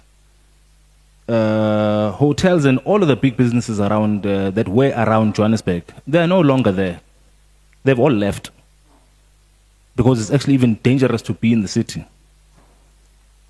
You've got little to no maintenance of roads. You've got little to no maintenance of underground sewerage systems. The garbage is piling up at every corner in the city. The criminality is rampant. You can't even speak to a cell phone while walking around town. The red traffic lights there in town, they're literally merely a suggestion to stop. And forget about driving around town at night. That's another thing altogether. The potholes, broken street lights, electricity shortages, water problems. And now people who are not South Africans are literally running Johannesburg City. So the first question that I'll have on that note is, after one of the Sunday newspapers wrote not too long ago that the city is collapsing because its leadership is incompetent and corrupt. The question to this leadership is, what do they have to say about that, given the state of the city of Johannesburg? Chair, I think this was alluded to a bit earlier on regarding the 70 million rands that were spent on financial consultants for the city. So the next question there is, was that really necessary? Are there not enough competent people in Johannesburg that the city could employ to replace these consultants at 70 million rands a year? And then lastly, Chair, the spending on repairing and maintenance of infrastructure. I think when the gentleman spoke there, I'm not sure what position he holds in the city, yes. I think he spoke of an amount that was equivalent to, I think, less than 1%. Is that correct? Okay, please enlighten us on what the percentage there was, because I know that you said you will get to 8%, because according to the Auditor General, the amount that was spent in financial year 2023-2024 was equivalent to less than 1% of the total value of the property, plant, and equipment. Now, I wanted to ask, if that's the case, if what the Auditor General said here is correct, what is the problem? Because this, thank you, member. The reason for this is the reason behind all of the infrastructure collapse in the city. Thank you, Chair. Okay. Thanks, Kabazal. I just want to check with the city in relation to the bylaws. Do you allow, when you issuing the business licenses, I would assume that they are issued by you, especially in the informal economy? Do you allow it according to your bylaws to give it to those that are coming to South Africa without scarce skills? For instance, if I want to open a saloon and I'm a foreign national, am I allowed? Do you give me a business license? That's one. Two, I just want to check how many entities of the city are in deficit. Should there be any? What are the plans that you have of dealing with this?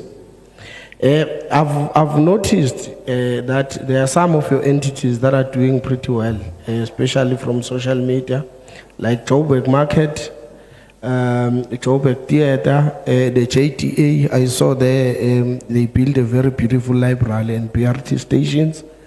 What lessons are you taking from these entities that are doing well?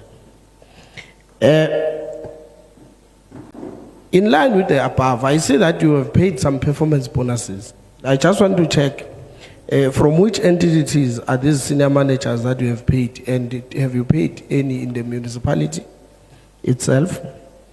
The MM position, I think it has been vacant for more than for more than 2 years now.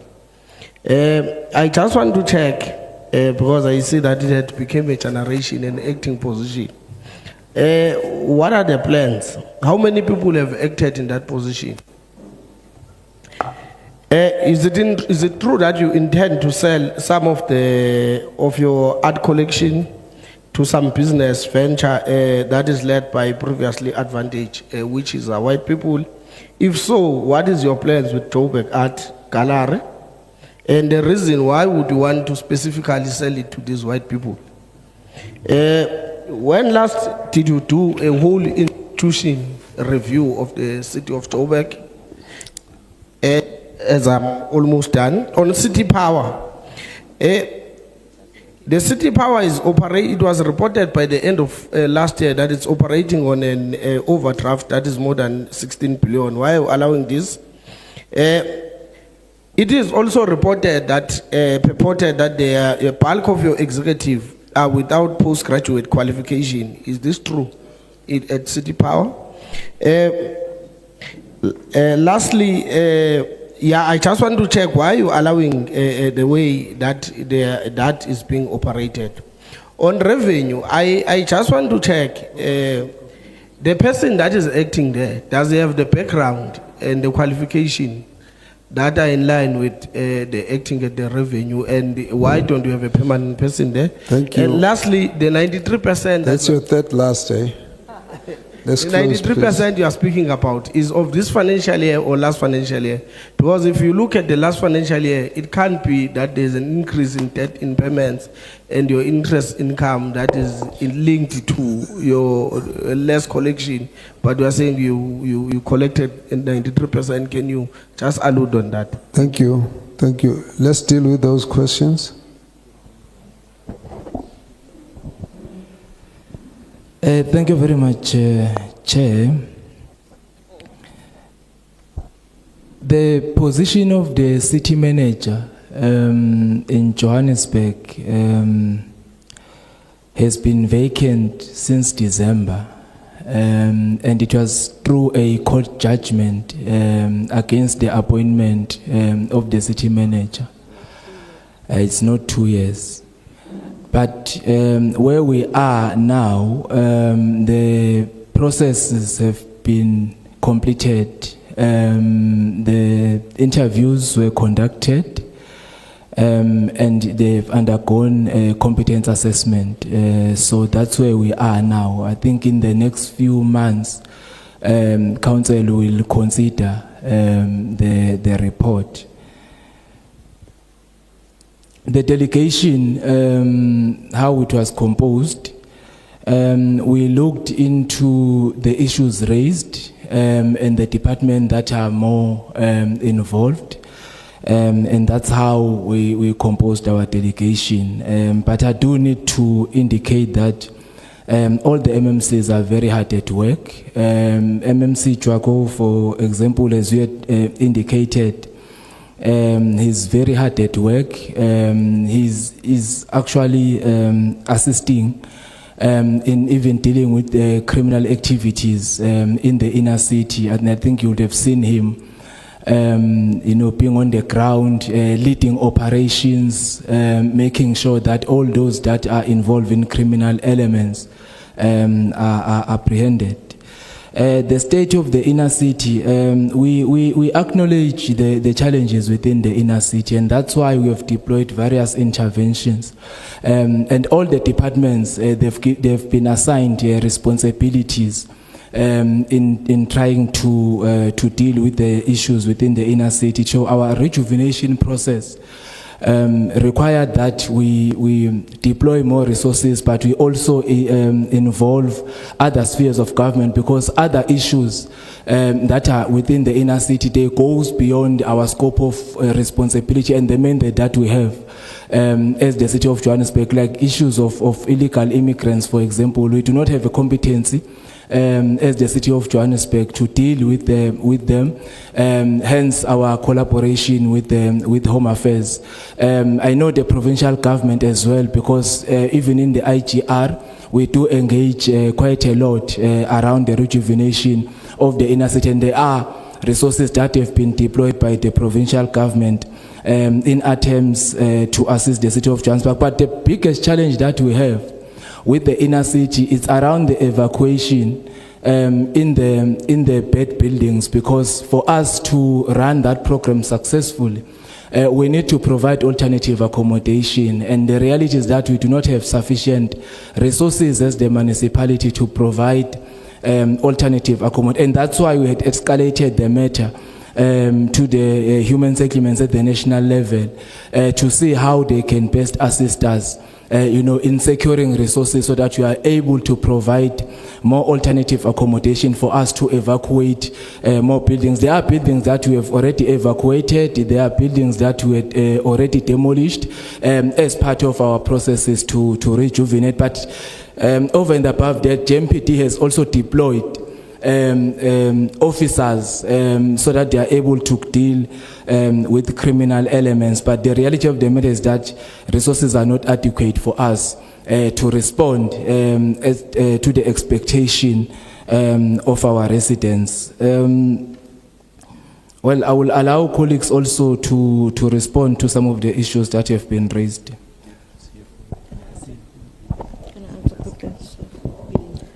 Thank you, Chair. The question that stands is how the Speaker's office contribute to clean governance and the fight against irregular expenditure. Chair, this office has put in place, this office is currently enforcing adherence to council rules that promote accountability. We have strengthened internal oversight mechanisms by capacitating MPAC members and insisting on consequent management for officials implicated in audit findings. We are also ensuring that audit recommendations are debated in council and tracked for implementation. The office is also currently ensuring that all councillors are familiar with the Code of Conduct as outlined in Schedule 1 of the Municipal Systems Act. Where violations occur, I refer such matters to the Ethics Committee or the Council for Disciplinary Action. I've also planned regular ethics workshops and encourage reporting of misconduct to protect the integrity of council.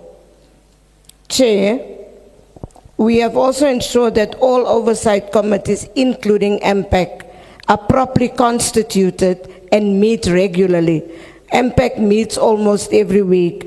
I monitor the attendance and functionality of these committees, and we have engaged with committee chairpersons to address any lapses. Furthermore, I enforce compliance with reporting deadlines and ensure reports are tabled and debated in council as required by the Systems Act.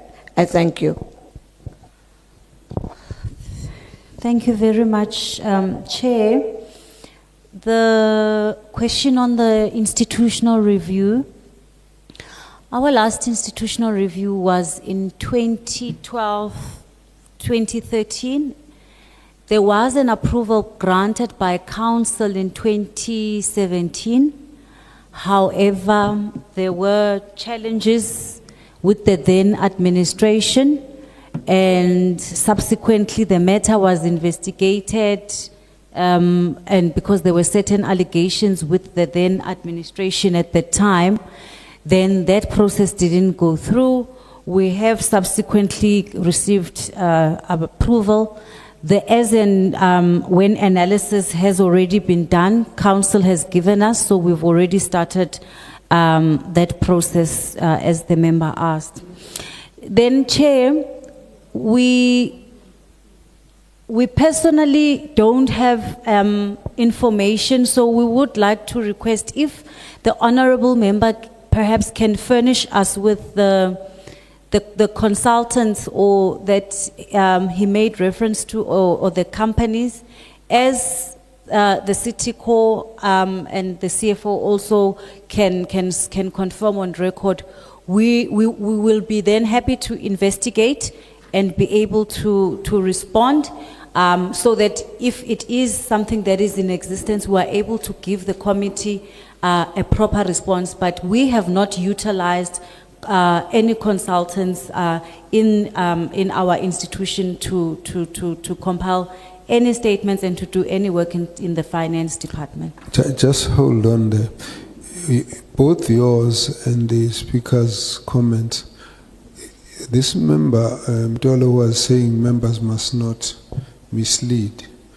It arises because there's a gap that I don't think you should omit. What's happening here, and I'm looking through these reports. Firstly, I'm going to read to you just now the Auditor General's comment. Now, the issue of the functioning of the UIF, of the MPEC and the investigation of the UIFW is an issue raised by the Auditor General. And when you look at the comment,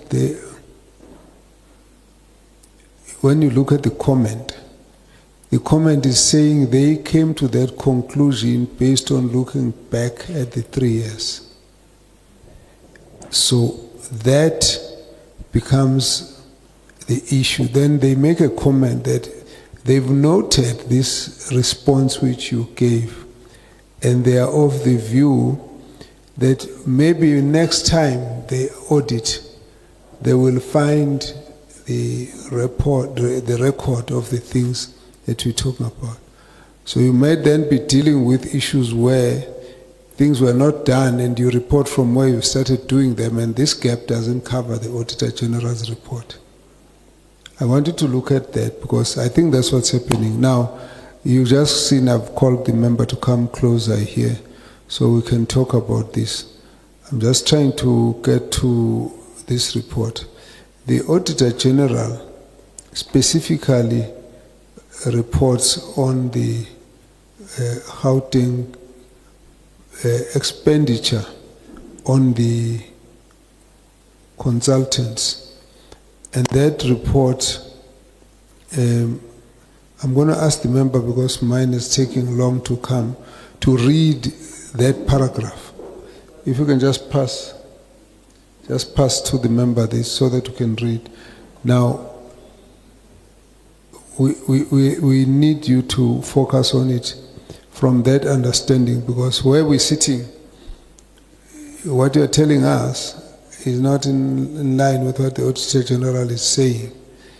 And you're quite confident as you move on. And what I'm picking up is there's a gap here. You starting here, you're not accounting for what happened before. So even if you are doing well now, as far as you are concerned, it's not been assessed by anybody. But if you're doing well now, you're not accounting for the fact that you have not been doing well before. That's the issue. And from where we sit, it comes out like someone is not telling us the truth. And that's the problem. And that's why the member had to raise that issue. Now, I think it's a number of factors here. Can I ask you to read that paragraph, because there are specific amounts which were obtained from your statements that is referring to. Just read that paragraph for me, please. Switch on the... Chair, the Auditor General South Africa has been reporting on the use of financial reporting consultants to address the skills and vacancy gaps over multiple years. And the over-reliance persists. In Gauteng, the cost of financial reporting consultants increased from 57.15 million in 2022-2023 financial year to 70.13 million in 2023-2024 financial year, primarily because consultants were brought in to assist with asset management, yet material misstatements identified were still prevalent. Chair.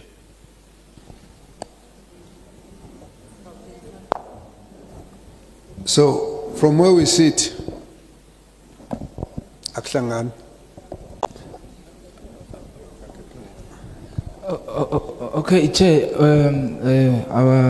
our humble apologies. We will also seek clarity around the statement, because it makes emphasis on Gauteng. And maybe that's where the confusion emanates from. Maybe if they could be specific on the city of Johannesburg so that you are able to address the merchants. Okay, that's fair. So we're going to check that. Let me go down to, I'm going to go down to another one. I hope I can get this one quickly. So I can get this one quickly.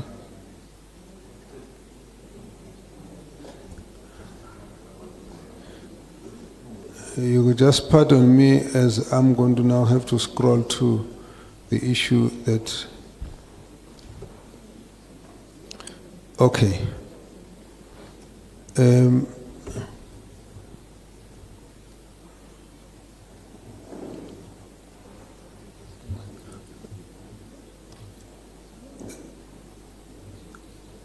All right, so this is one issue. Reliance on audit process to achieve unqualified audit opinions. Okay.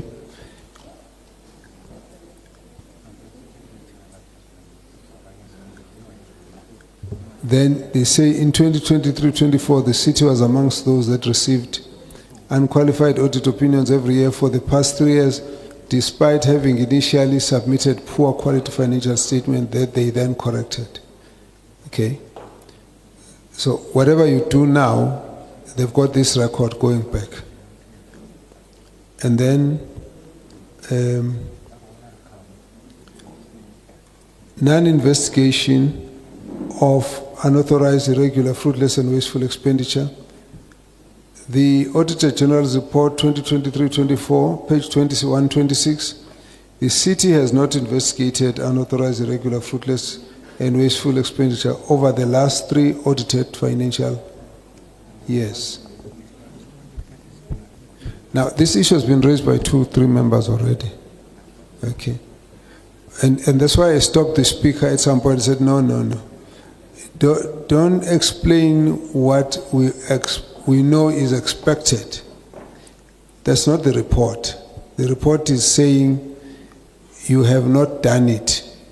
We know what you should have done. You know what you should have done. So don't tell us what you should have done. You must address the fact that you have not done it. Now, that issue, again, I had to again stop because two members already from the municipality had raised that issue. Then the Auditor General report 2023-24 that while the city had a disciplinary board in place, the board did not perform its legislated role of investigating financial misconduct allegations. Okay? The board also did not monitor the disciplinary hearings at the Metro. That is the Auditor General. So each time you tell us what you are doing,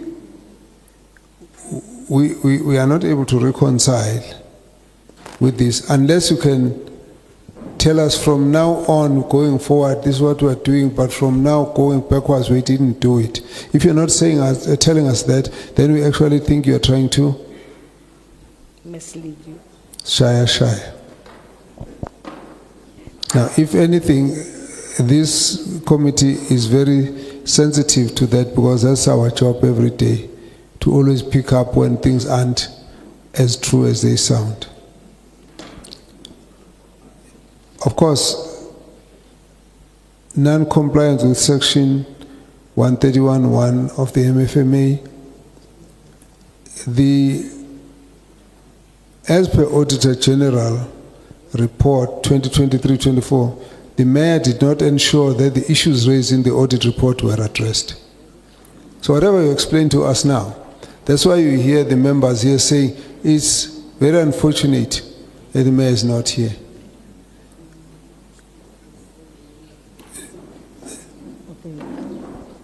The next one, page 128 of the Auditor General's report. The City Council did not monitor the audit action plan or hold officials accountable for the timelines on the action plan.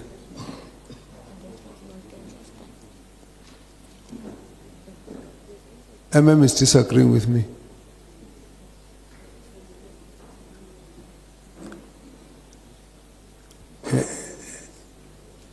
You disagreeing, MM?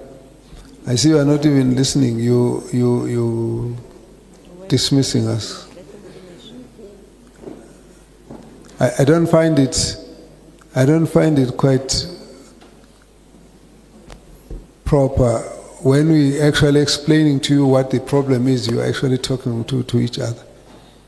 I think that it gives us a problem because I raised the issue. I think the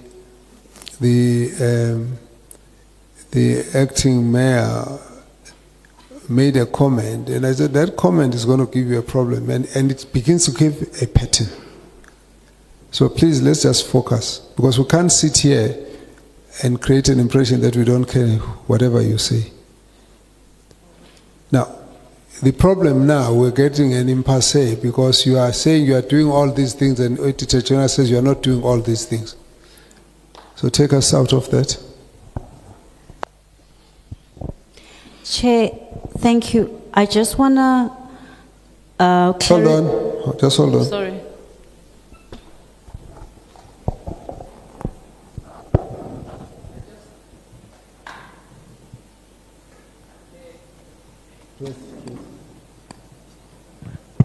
I just want to add one thing, Chair, on what you have just alluded to. When the speaker responded, because we were listening very careful when they are responding on the issue of UIF, they told us that what they have done so far. They even said they have a unit called Anti-Corruption Unit. We said to them, just tell us all the issues that are being dealt with in the Anti-Corruption Unit, because that's where we must start.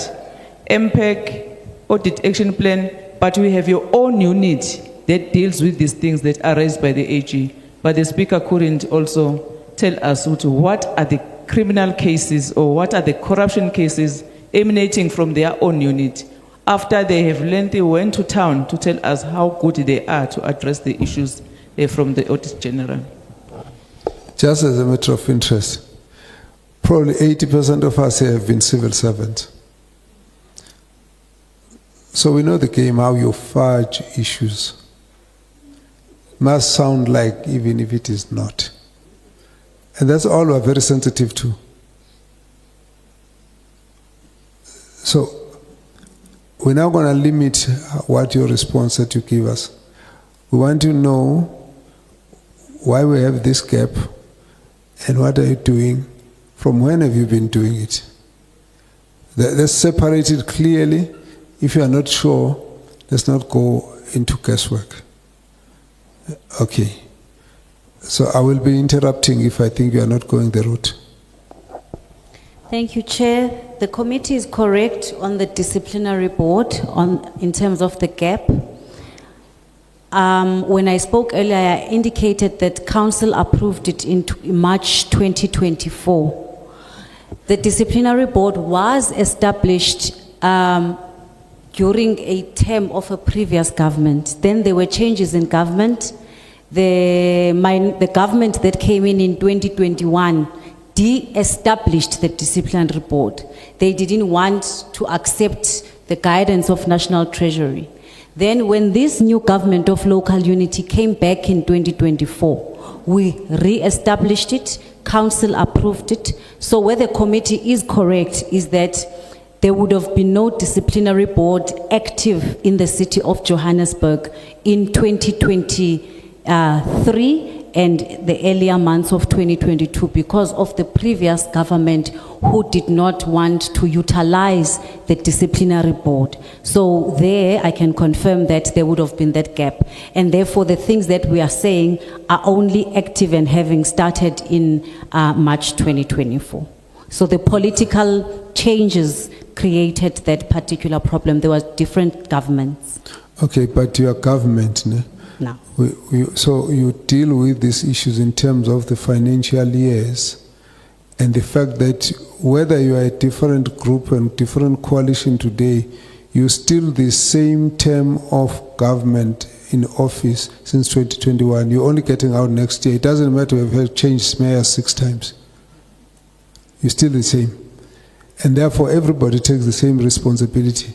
If we say 3 years ago something went wrong, the same term of office is yours. But what we are saying is that you can't, when there's a criticism of what happened in the past, then start talking to us as though that doesn't exist and you only talk about what's happening now and not bridge the gap, because it mustn't be us who are correcting you. It's you who must clarify us. That is the issue. Thanks, Chair. The issues we raised, the 18 matters, are actually dating back even before our term of office. So the 18 matters that we are speaking about, the ones that Ku mentioned, for example, the old matters, some date back from 2019, some date back to 2020. So we accept that we are successors in law and in title, but perhaps there's a... And the problem with that is that UIFW, if it's not cleared, it stays. So you can't say, I don't know the guys who did this, I'm here now. You have to sit down and say, how much of that do you regularize?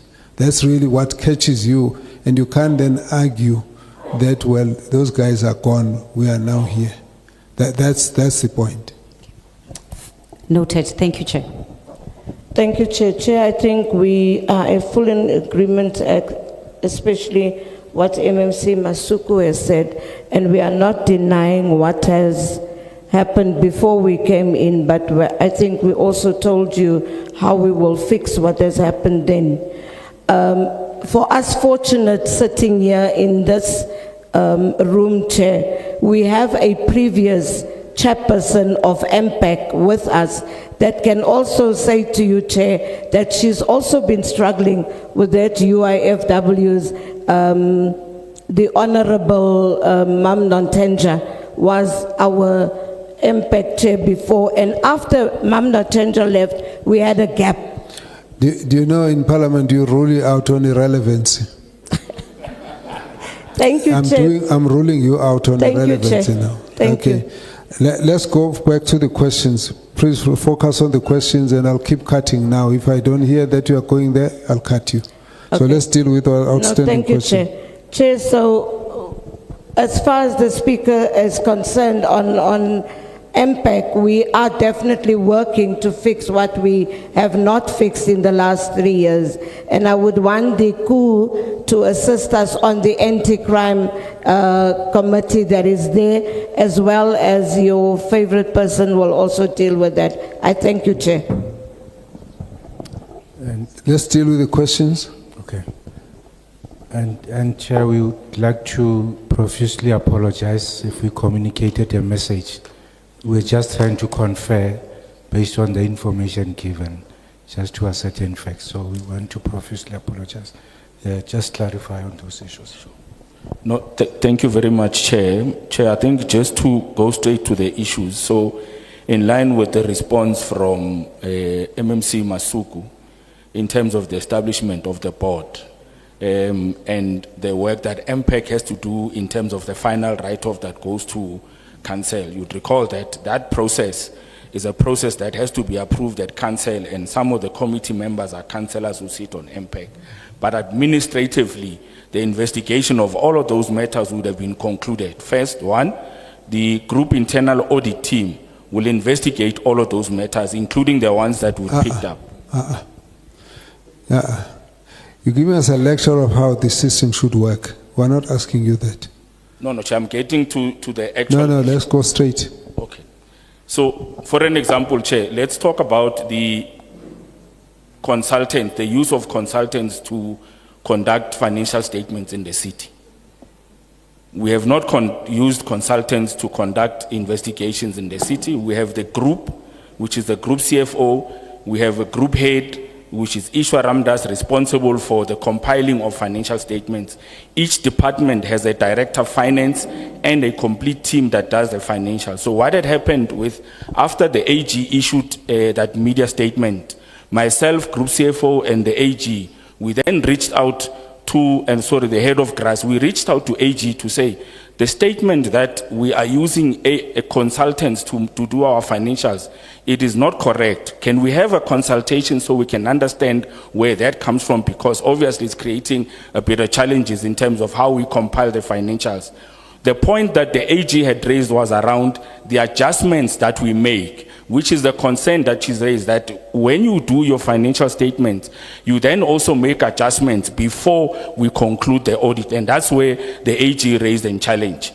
Second to that, Chair, the performance committee and the audit committee, the chairpersons had actually said, go to the media to correct the statement by the AG, and administratively we said that will not be the correct route to go. The best route is to engage with the AG and the person who's responsible for our AG to say, we've also submitted to you a report with all the skills of our financials. The issue around... Move to the next issue, because we've raised the issue of consultants because we had something that was a query with you. You insisting and you're denying, that's fine, let's take that. We'll pick it up when we've got different information. May I just ask someone from the AG to come forward to confer with us? Please proceed, deal with the other issues. That's fine, Chair. So I think then the second issue we had raised with the AG was around where the AG had said in the previous audit that the city had not investigated these irregular matters. Now, the 6 cases that I referred to, the MTN case is 2018 case. The Protea Glen Fire Station is a 2019 case. At the time that the AG came to audit in the previous year, those reports were already available because they had also raised them as material irregularity. And we had already shown to the AG that we had investigated these matters and we had already started disciplinary action and the collection. For an example, the 2.5 million on the Protea Glen construction with the AG raised, we had already investigated and taken action. So we had a bit of a to and fro in terms of, have you implemented consequence management? And I did respond this morning that we had initiated consequence management on all of those investigation issues. So it was a matter of whether we are agreeing with it. In brief, the AG is incorrect in saying for 3 years there had been no investigations. I can say that, sir, because the reports are there where we had investigated the cases. Hence, we had said we need to clarify the media statements. The second point I raised with AG, sir, sorry for coming in, Chair. Okay, and so you are also saying the AG is incorrect in saying that these reports were actually not followed up by council. That's the point I was getting to, Chair. I think the preamble I was giving was bringing us here. Don't do because- preambles. I told you I'm going to cut you. I want it straight to the point. Chair, for those reports to be considered by council, they have to go to MPEG. They have to go through MPEG. So We if know MPEG is that. not sitting, then the reports don't get processed by council. And that's where the gap was. No. You see, you understand what you're saying now. The Auditor General is not telling us the truth when they say the matter was not processed. What's your explanation? When the MPEG doesn't sit, then the thing doesn't get processed. Now, who's telling the truth? You are actually confirming the same thing you want to explain and justify. We're not asking you to justify. Continue. Chair, if I may clarify, I did indicate that administratively, we had processed the reports. For an example, we took action. No. You are one municipality. If you are supposed to do something, you do, this one does it, that one does it, that one does it, then the others don't. You think we're going to come and tell us that the others didn't do their bit? You can't tell us that. You cannot tell us that. Chair, what I also want to hear from the municipality, because they are disputing the comments that have been made by AG. Have they formally disputed those comments with the AG? And if indeed, how's the process? How far is that process? Thanks, Chair. I can confirm, Chair, that I led the delegation to engage with the AG on some of the comments that have been raised. Immediately, they were released in the media. Our first issue was the issues that the AG is raising are not in the final management report. And therefore, it is a bit problematic that we engage with them from a media base when they are not in the management report. Just hold on. Let's hold on. You are saying to us, you have gone to query with the AG. The one issue I've heard you said you were going to query was the use of consultants. And I said, I take your point, put it aside. Until somebody from AG comes to us, we won't take you on that issue. When they come back, we'll come back to you. Leave that. Then the next issue is the MPEG. Did the MPEG submit the report, and did the council deal with the report and monitor? And you are saying, and this is how I understood you, administratively you did your bit. The MPEG didn't follow up its bit, it's part of the process. So administratively, you want to clear yourself. The committee has got its own problem. No, Chair, I am not clearing the administration. I'm simply saying the gap in processing those reports were in the sitting of MPEG, That's clearing yourself. which has subsequently said to clear those, Chair. No. You see, the Auditor General was saying that those things were not cleared. You are saying you did your bit, the MPEG didn't do their bit. If you have submitted, you are not the one at fault.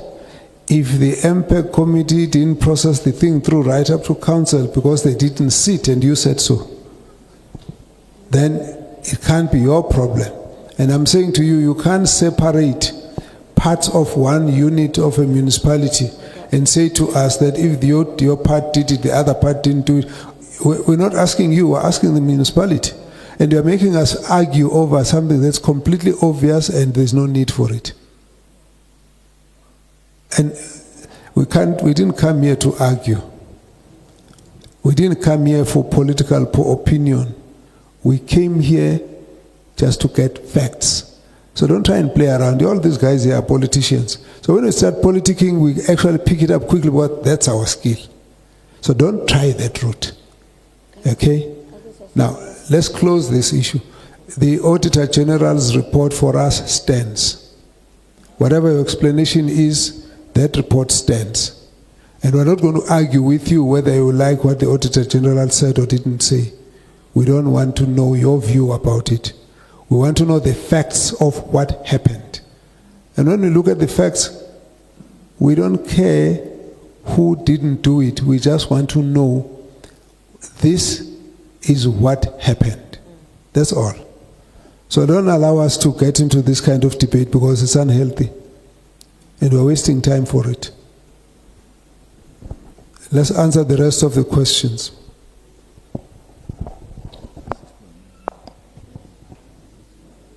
Thanks, Chair.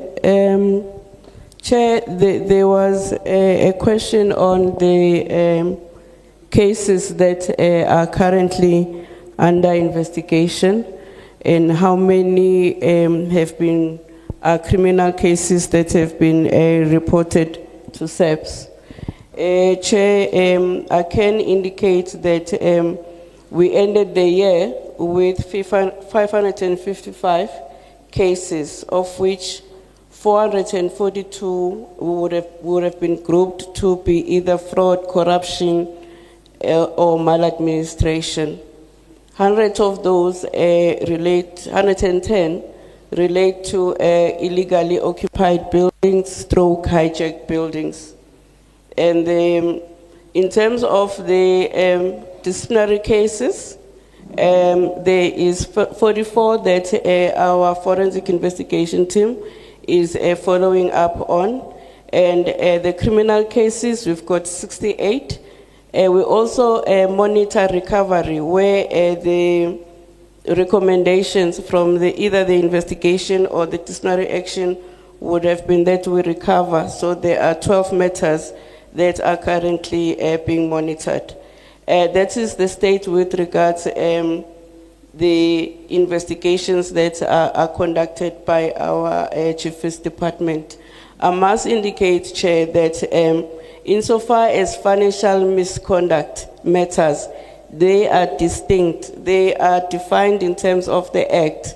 So those, the 18 that we mentioned, are over and above those that our Chief's Department is looking at.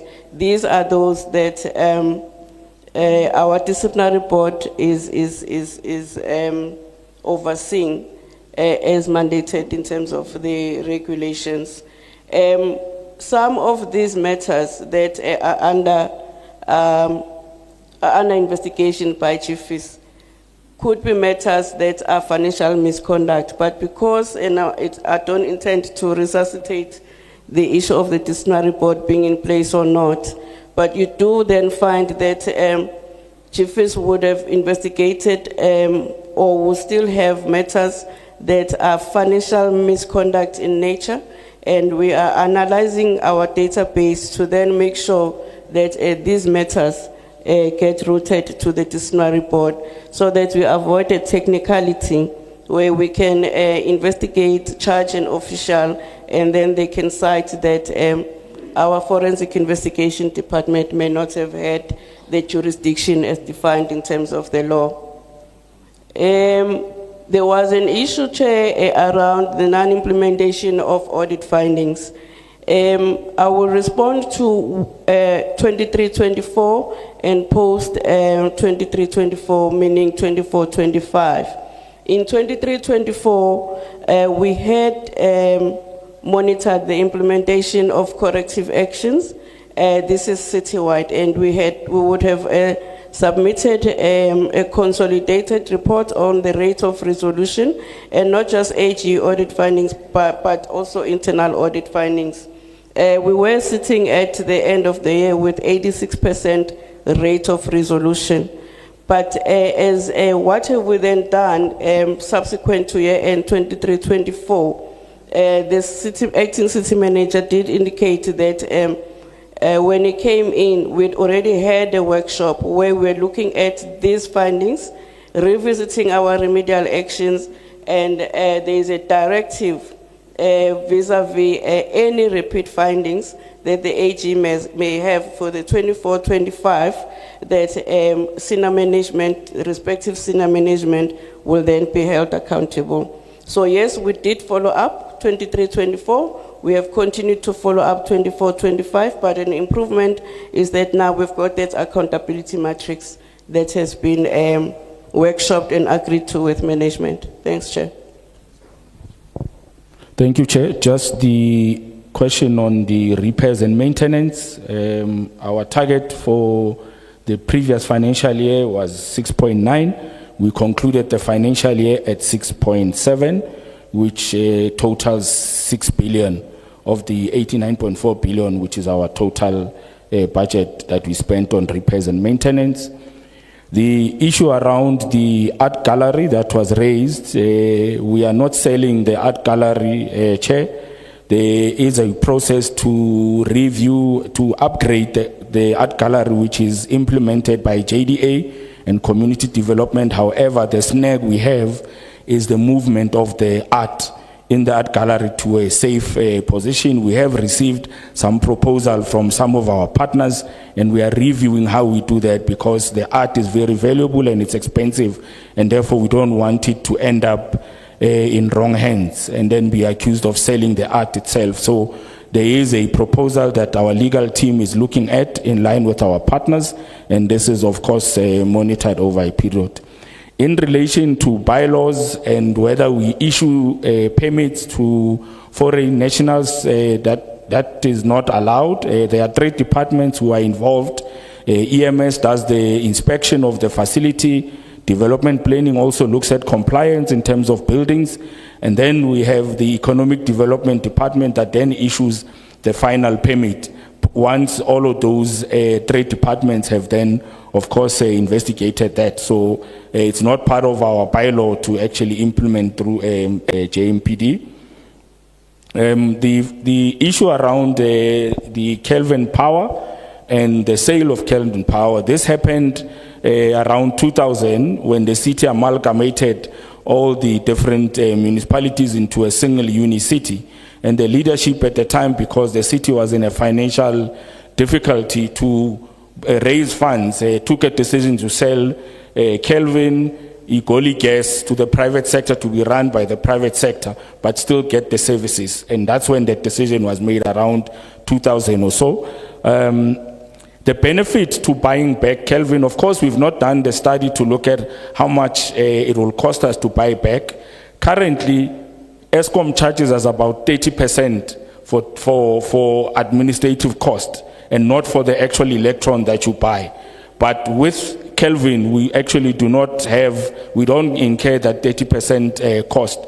So if we were to self-generate using Kelvin, we'll then be able to reduce the 30% administrative cost that we're receiving from Eskom, but also reduce the price, the tariffs that we buy, because in winter the tariffs at Eskom go high, but because we're using Kelvin, it is cheaper to actually augment the different tariff prices that we buy. So there is a benefit to actually self-generating. Of course, the legislation now allows that we can generate our own energy, either using gas, solar, or to generate that energy, because the biggest cost now at City Power is related to the cost from Eskom, and if we are able to reduce that cost either through generation within the city through Kelvin, and then bringing in Igoli Gas as well, then it will actually reduce the cost, and it may actually reduce the operational cost at City Power. So there is a benefit. As I say, we have not conducted the study. We've given an intent to the board to consider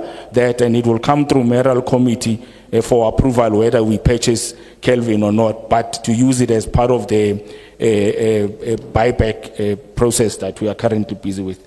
So I think those were the only questions that were outstanding. Oh, sorry, in terms of my apologies, the inner city. I think there's an issue raised around the inner city, and I think we accept the state of the inner city. We have since developed a bed building strategy that we have taken to council for council to approve. But part of that strategy, but the biggest challenge in the inner city has been affordable housing.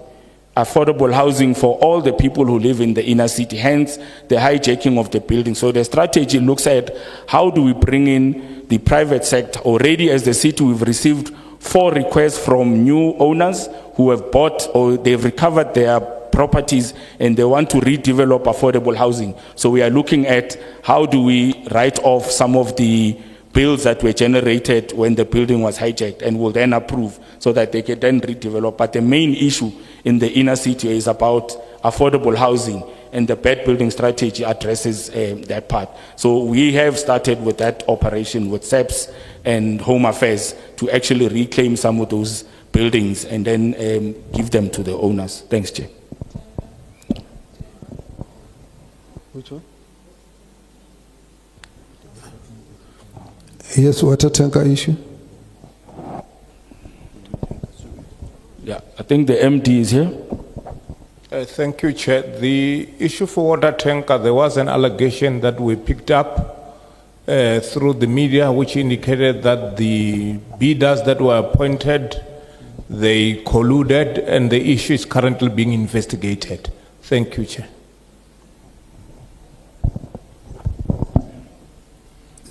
Just repeat the question.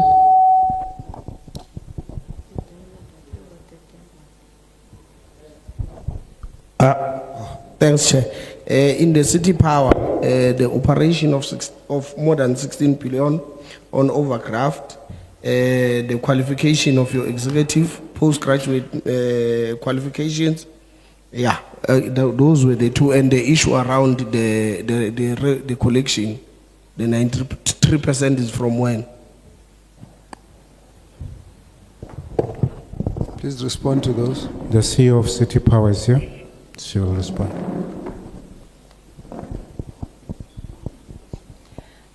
Good afternoon to the Chair and the members and the leadership in the room. With regards to the issue of the overdraft of City Power, we are currently sitting at about 16 billion rands.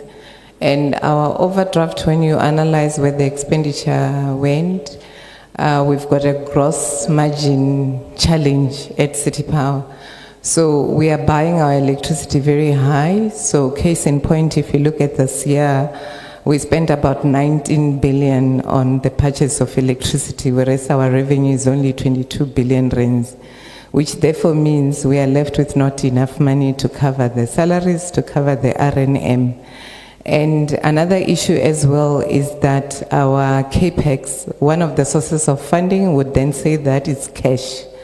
And when there's a cash collection challenge, because also the cash that is collected of electricity also gets shared with the other services in the city, it therefore means that there's a cash shortfall. And when we have that cash shortfall, it simply means that we are financing our infrastructure from overdraft. So the overdraft is currently escalating, and in that overdraft, 1.3 billion rands of it is purely interest back to the city, because it's also charged at about 18%. So there is conversations that have started between legal and finance so that we can look at how that is structured, because 1.3 billion rands of it simply goes into interest. So there is work with guidance of legal to see how we can restructure that deal, which is taking us back into the financial crisis at this point. And in terms of the efforts on the gross margin, there is work that is happening with regards to the tariffs. We have considered that the current tariff structure that we've got at City Power is not assisting us. We've got the postpaid customers migrating to prepaid, and when that happens, even if it's not energy losses, it's a revenue loss, it affects our gross margin, and then we end up on overdraft. So those will be the challenges around the overdraft. And the second... Why is that the case? If you move from prepaid to postpaid, you have a revenue loss, or you're overcharging anyway. So unfortunately, we started with postpaid customers. So a postpaid customer would pay us 930 rands for its fixed charges. So it has to do with the availability, so that they cover our repair and maintenance, and it's also the service charge that deals with the billing before we get to the cost of the electrons. However, when we did the migration to prepaid, so I'm talking about decisions of 12 years ago. So when we started allowing our residential customers to migrate to prepaid, the tariff structure that we factored into 12 years ago did not cover the availability, which means I've got 2 houses in Bryanston. The household that is on prepaid literally pays 930 rands less to the neighbor that is on postpaid. So we started the process of going to NERSA to change all of that. Because if you look at our books, you'll notice that the overdraft crisis came about from 2016. So from 2016, we've been piling up over R1 billion per annum simply because of the tariff challenges. So we have indicated, we had to do our cost of supply studies, which we did, and we lodged with NERSA, and we have gone to council. You know what you need more? It's a legal opinion. Agreed. It's a huge disaster I can hear. Yes. It's huge.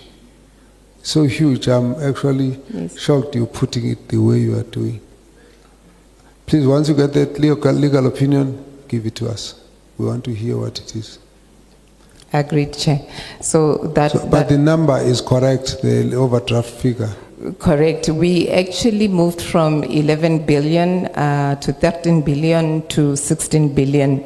And we are also predicting that unless we also change the issue of the interest, it's basically going to grow at an average of about 4 billion rands per annum until the legal issues are resolved.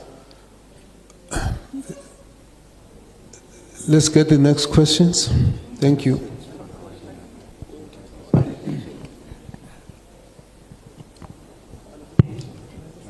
Let's get the other question. There's an issue of qualifications. Correct. And please, just go straight. I'll give you 5 seconds for that. On the issue of the qualifications, the executives of City Power are appointed according to the qualifications as per the Municipal Systems Act, the competency framework, and they all meet it. So if the they meet the requirements of the competency framework, we use the Municipal Systems Act competency framework. So we look at what are the qualifications that are required, and the minimum competency is in line with that. So the spec then gets approved by the board, and then the recruitment process then commences. Just leave it. You know what? Please come over this side. Let's talk about it just now. Yeah, let's get the next question. Thank you very much, Chair. No, Chair, I want to demonstrate that which you were reading earlier on, and it was sort of denied that it is taking place within the municipality. The AG is indicating in the report of the MFMA in totality, page 113, that the following metros made prohibited awards of 14.11 million. Johannesburg alone has made 13.3 million awards, giving them to suppliers owned or managed by other state officials. Prohibited awards. Who did that and what happened to them? Because it's clear in terms of the law, and the supplier did not submit a declaration. Number 2, it's on page 114.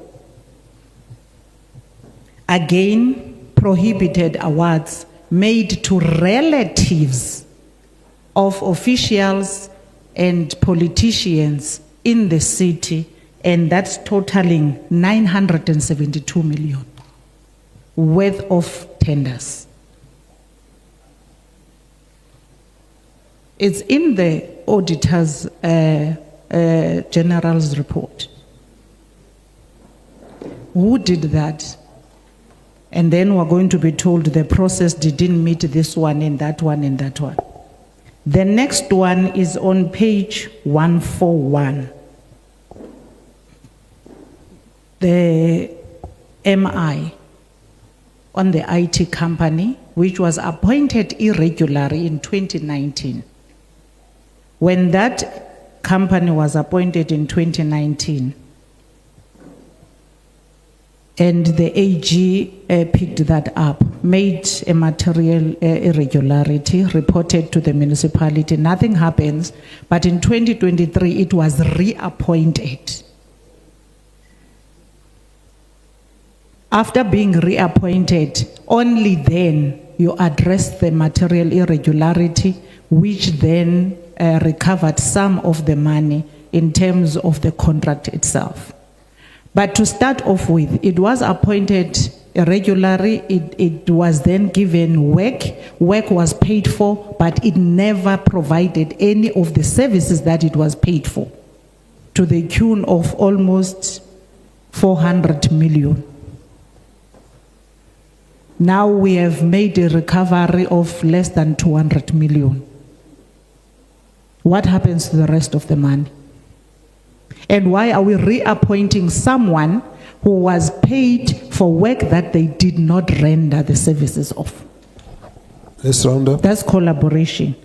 Then the last one, Chair, Cutting Edge, add a program wherein the municipal workers, in particular the lowest grade cleaners and all the lowest grade, that were crying about the city, which is deducting money to pay off loan sharks that have found their way through the city and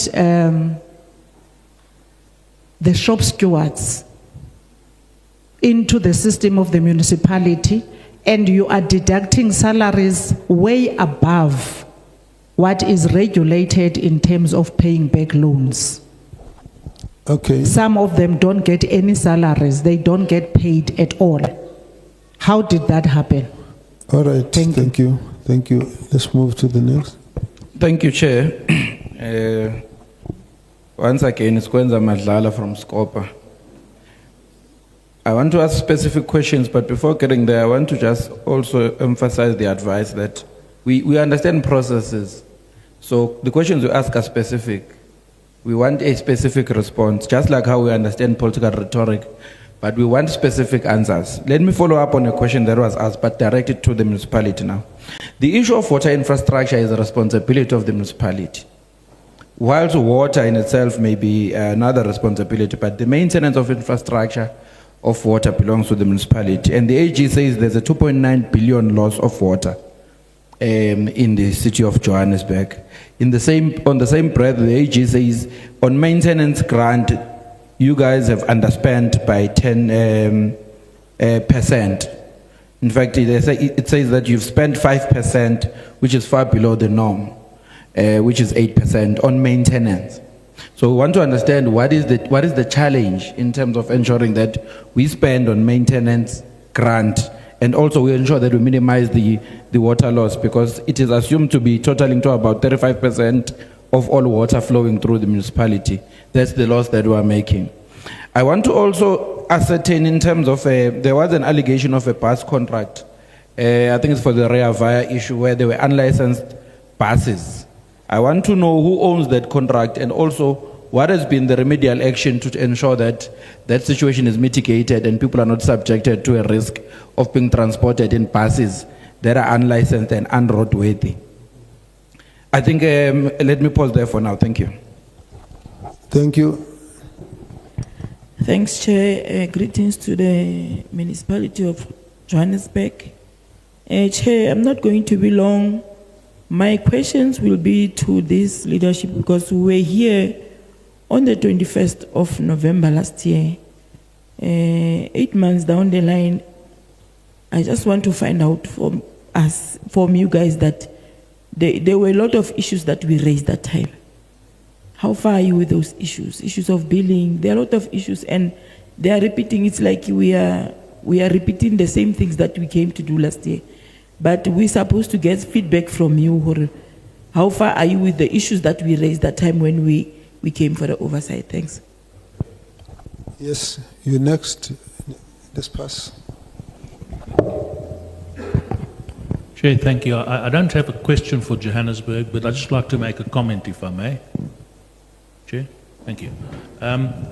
You know, if you listen to the input of the Premier this morning about these frameworks that are being put into place in order to facilitate the relationship with municipalities, and you listen to the response from the reps from Johannesburg, who give you very confident answers in very mellifluous and dulcet terms, one could be lulled into a false sense of security and think, you know, we've got this.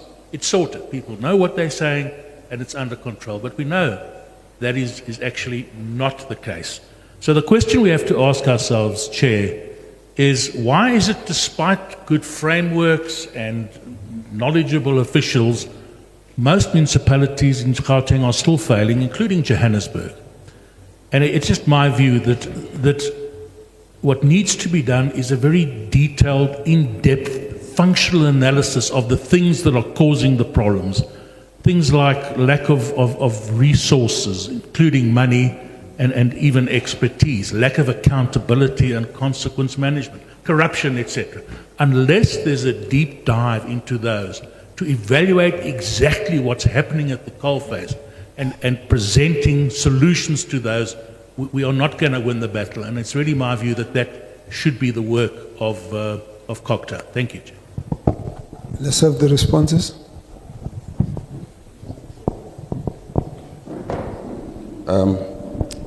Thanks, Chair, and all members. I'll start and I'll pass it.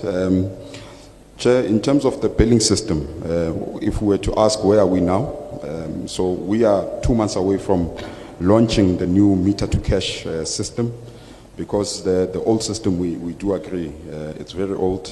It was implemented as Project Pakama in 2010. So the new system, since then we did procure a new system, and we are now implementing. In 2 months' time we'll be launching it. That goes obviously with the rollout of meters, because it's not just the system, it's to make sure that we are metering in all places to improve the accuracy of our bill. Also, Chair, as part of the metro training reforms, the billing teams that were sitting at a corporate level, at a group level, have been put back at the entities, so at City Power, Joburg Water, and Pick It Up, so that there's a single point of management accountability in terms of the accuracy of the bills, and just to make it easier to work with the operations team. So if an engineer installs a meter, they make sure it's on the system and it's being billed properly instead of sending through back and forth emails. So from July 2025 moving forward, the billing is being done at the entity, and that is to ensure that the accuracy of the bill increases, at the same time including the process of upgrading the system. Like I said, it's going live from November, so that we move away from the old system. The maintenance and repairs, I think the coup has covered it.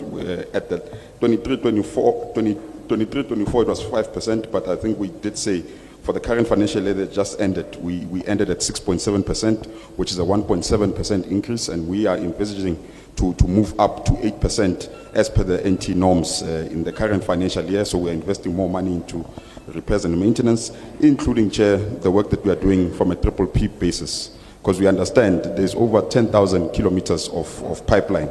We spoke about the work that we are doing with National Treasury / GTEC. We spoke about the work we are doing with DBSA and the infrastructure fund, and the fact that those transaction advisors are already on the ground. So we are not talking about still going into the market. They're already on the ground, and we are moving towards now entering the market for solid proposals, so that we can partner with the private sector, because our own balance sheet won't be able to take the entire capacity of the budgets. Chair, we also spoke about the fact that if we look at our historical budget, where it was around 45% of the budget going to City Power, Joburg Water, and Pick It Up, we've moved that now in the current financial year, 25-26, the one we are in now, to 56%, and in the medium term, meaning next financial year, that moves up to 61%, and the year after to 65%, showing a deliberate investment strategy in our key infrastructure entities. In terms of the award for the prohibited award, I did touch on it when I first started, Chair, to say that contract that we used was from the State Information Technology Agency for laptops. But what we have done now is to also include our own tools. So the vetting, essentially, because we used a transversal contract, was done at a CETA level, but we have now improved our own processes internally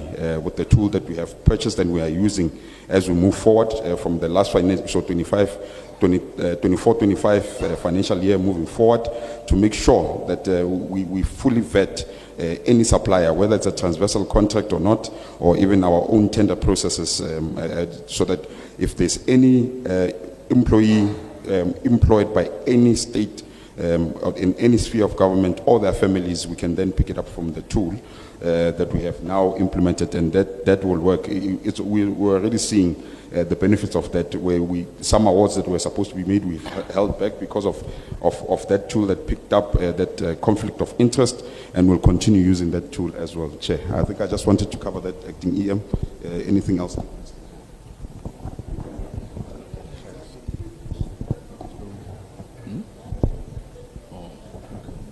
No, thank you, Chair. Just to respond to the program that Cutting Edge had spoken about, I think about 3 weeks ago. So I recall that I spoke to the actual journalist on the matter and we provided a response. So what happens in the municipality, Chair, is that employees of the municipality would go to loan sharks to loan money. So the regulations empower the unions. In this case, SAMU would be the lead. They then sign agreements with micro loan sharks. And then so the responsibility of the city, once the employee has signed the contract with the loan shark, our role is to ensure that they get access to the payroll to pay. However, when they do the contract, we are not part and parcel of the contracting. And of course, once this matter was raised, it was first raised by employees. As the city, we took a decision to go and engage with the 4 loan sharks. And we had said to them, colleagues, we are getting a complaint that you are actually overburdening employees with different loans from your different entities. We even went to the Competition Commission to report the conduct of the entities that are loaning, because it's loans that have been given over a period. So where we've agreed with them was that we are not going to allow them to give employees further loans, but they also need to extend the current loans that the employees have over a period of time so that they are able to then recover. And that is how we dealt with that matter. But however, legally, Chair, there is a contract between the employee who then goes to the loan. And I think when we investigated, we then discovered that a single employee has 4 loans from 4 different loaning companies. And that, of course, is a problem, and we tried to intervene to say, but colleagues, you can't continue to take a loan on top of another loan and another loan. And we did say to the providers, it's also irresponsible of you to issue loans. If you do not extend the period to allow them to get more, we will then stop paying or allowing you to do those transactions over our salary bill. So that's we are aware of the story, and we had intervened to try and reduce the pressure. However, legally, it's a contract between the employee and the company that's extending the loan.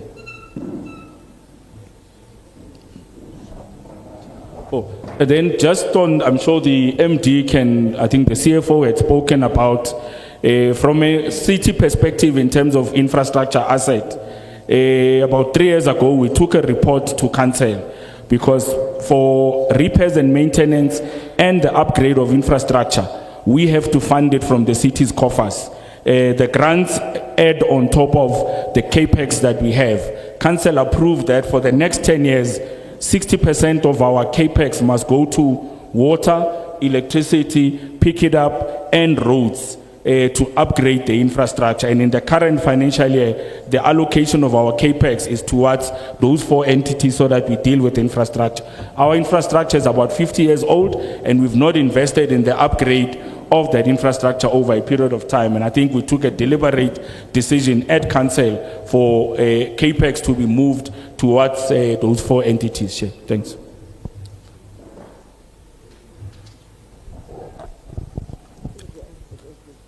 Oh, okay, thank you.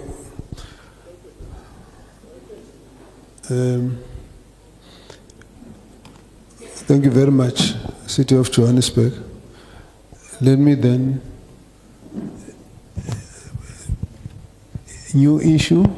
No. They didn't answer this. No, that's why I asked you to send the stuff. Because what we asked Chair was... Wait. Is it different from what I asked that you sent me?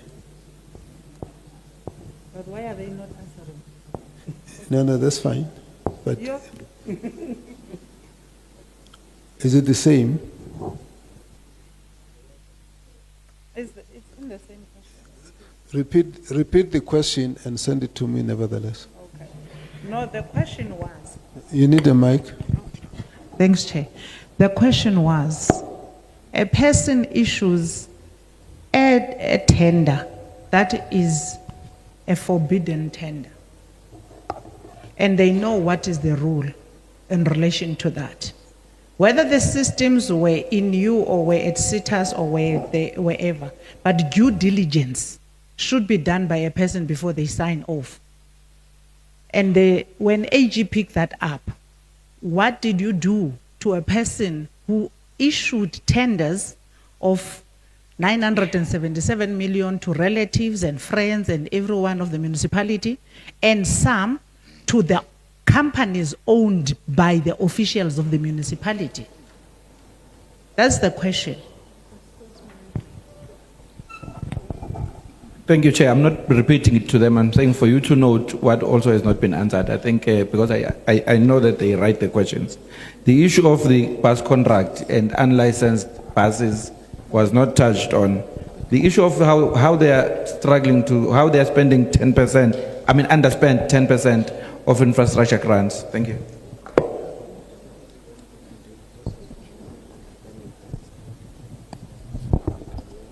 Let's get responses.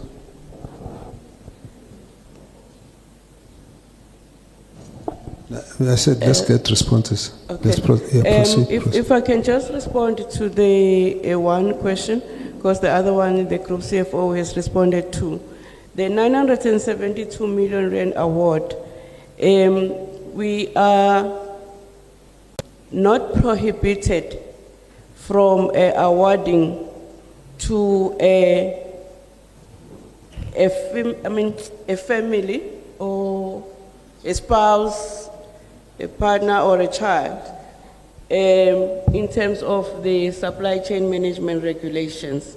What is required is that the person, the 972, You're getting lost, completely lost. The question is, the member believes that this is prohibited, but she says the AG raises this question. A tender, 900 and something million to companies related to some of the colleagues and their families, and expected action to be taken. Your answer should be action taken. Don't take us there because we're going to argue with you. So the question is, what action was taken? So if you focus on that, no, I'm not saying give the mic. I'm saying you started wrong. Okay. Come back. Action, what action was taken? Just start from there. This is the action. Okay, Chair, let me attempt to respond in terms of the action.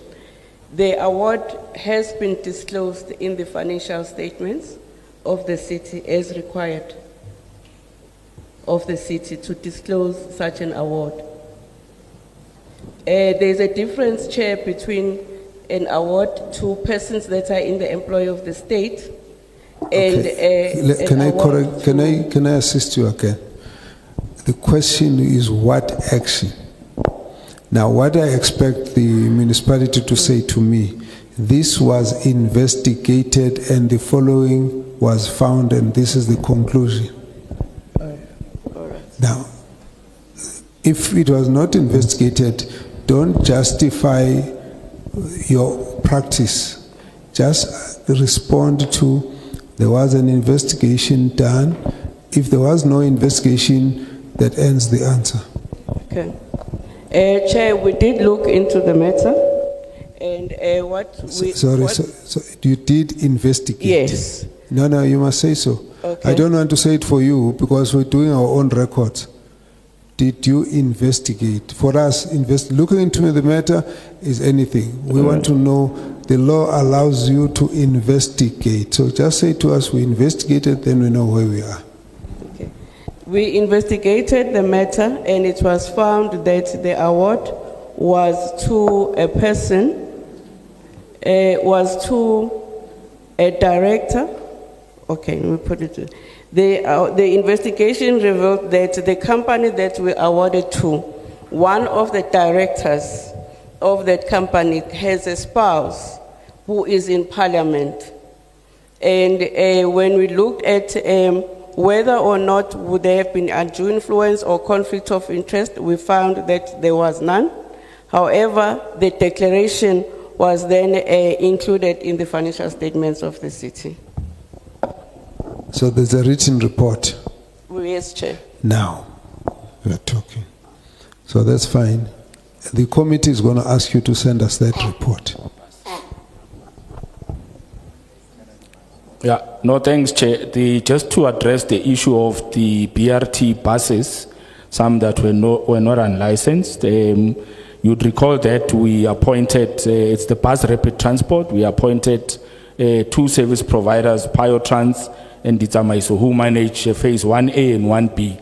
However, Piotrans went under business rescue, and they couldn't pay some of their creditors, and therefore they couldn't renew licenses of some of the buses that they had.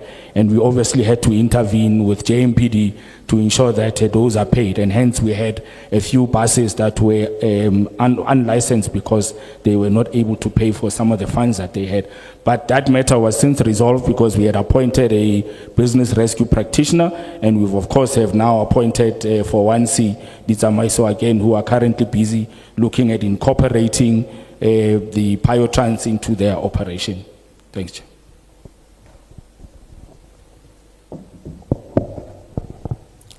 Are we done? Your questions? All right, thank you. I'd like us to close. So thank you very much for your responses. And I just want to say again, we want to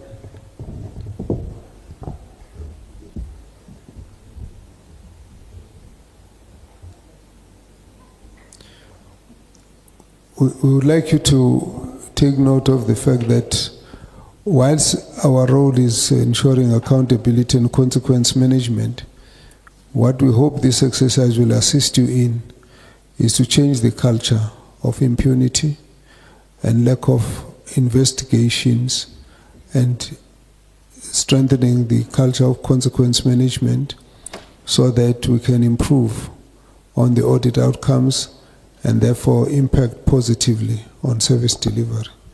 So a number of issues of what has been raised by members that would like you to give attention and deal with.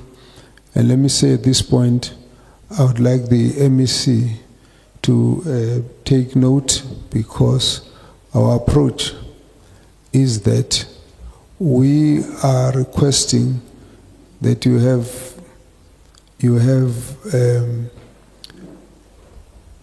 certain actions taken, and we would like you to report every 3 months, and that report will go to the MEC, who will then obviously report that to the legislature and will also be sharing that report. And the idea is we would like to make sure that your audit outcomes in the next cycle is impacted positively, and that in the process, the culture of good governance, reducing dysfunctionality, is entrenched. And on that basis, you are therefore going to be monitored, and reports will be supplied to the MEC. And that's part of the responsibility of the MEC and the provincial government to monitor the performance of municipalities, to support the performance of municipalities, and where there are challenges, they have to intervene. And that we will need to be able to say, if there was some transgression that was identified, then it cannot be repeated in the next cycle, because everyone would have learned from those interactions. So the areas based on the concerns of the Auditor General and the interaction with this committee that would like you to focus on, one is the issue of strengthening the financial management control and financial management and controls. And here we would like the MEC to be able to monitor this. We need your plan of how you're going to deal with this, with targets and timelines. In particular, we need to eliminate the reliance of on audit processes for outcomes. This has been done in the past. The Auditor General should not be assisting the municipality to get good outcomes. And secondly, is to improve the quality of published performance reports. These are issues that are part of what the Auditor General has raised. The second area is the area of debt management, particularly the whole issue of ESCOM, as well as avoiding or getting out of the adoption of unfunded budgets and the underspending of MIG. The member that referred to 10% underspending is an audit query that has been raised in the report we have. The third area is to deal with supply chain irregularities. In this case, the Auditor General raised the issue of a prohibited award, and the members have just elaborated on some of the issues that are involved at that level. So this would be for people who are issuing the awards on entities which are trading, issuing contracts to avoid trading with entities that are managed by state officials. The third area is strengthening all the audit functions, starting with the MPEC. We had a lot of debate about that. Basically, we need the MPEC strengthened. And here, we need to focus on the past. Now, we will be dealing again with the Auditor General on this query where you say you actually have no backlogs of unprocessed UIFW. So the question of strengthening the MPEC is important. It seems to me part of what we are doing is actually also what the Auditor General had already commented about.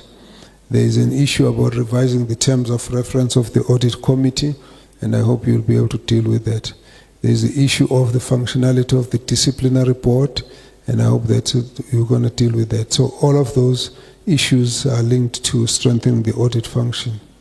The next group of issues relate to the investigation of the UIFW, and in this case, again, we just had our debate about whether you have done that or not, and we are saying we need evidence that the past has been dealt with and cleared, and we need here to resolve the issue raised by the Auditor General of the Council being able to implement the MPEC report. It's in the Auditor General's report.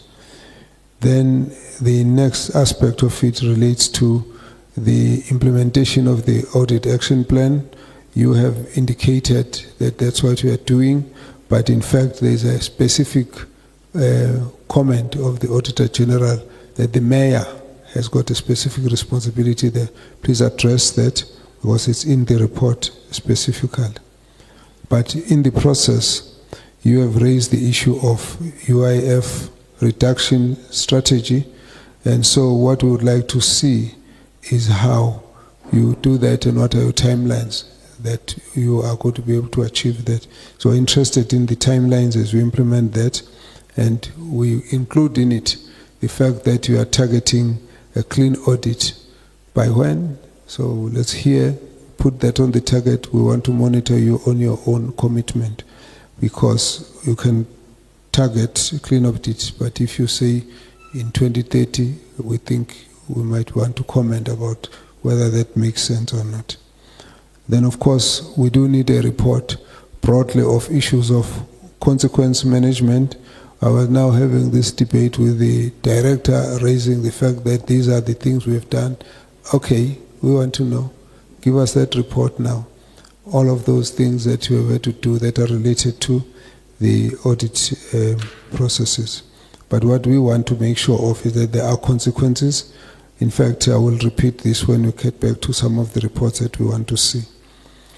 So those are the actions that we would be asking the MEC to provide us information on how you are doing on those issues. That means on a continuous basis, if these issues are all addressed, we believe the municipality will be performing better, but we also will be knowing every now and again if there's a faltering in that process. Part of this joint oversight committee process is also ensure that there's a continuous monitoring at different levels that goes right up to the National Assembly. So I want to request you to provide us with the following. We need the legal opinion about the legal and other implications of migrating from the prepaid to the postpaid. I did indicate that it's a frightening story, and I hope that we will share that report with us so as to allay our fears. The second report we would like you to provide us is your plan of prevention of water losses. It's a big issue. The last time we were here, we discussed this matter, and I think, if I'm not mistaken, the figure had gone up to, it was close to 47%. I can't recall, it was very high. So we would like to get your report on how you're addressing the water losses. Of course, I hope that you'll be able to give us even more information on your plans and the costs and the targets, particularly because there's been other issues that have been raised that relate to the issue of cost of water tankering and certain issues that are of concern there. The next issue was around the plan to eliminate electricity losses. Again, this would be something that we would like to keep an eye on, and you keep sharing with us at that level. I did mention that we need a report on the consequence management linked to MPEC processes, UIFW investigations. So we need that as one of those reports that we should get.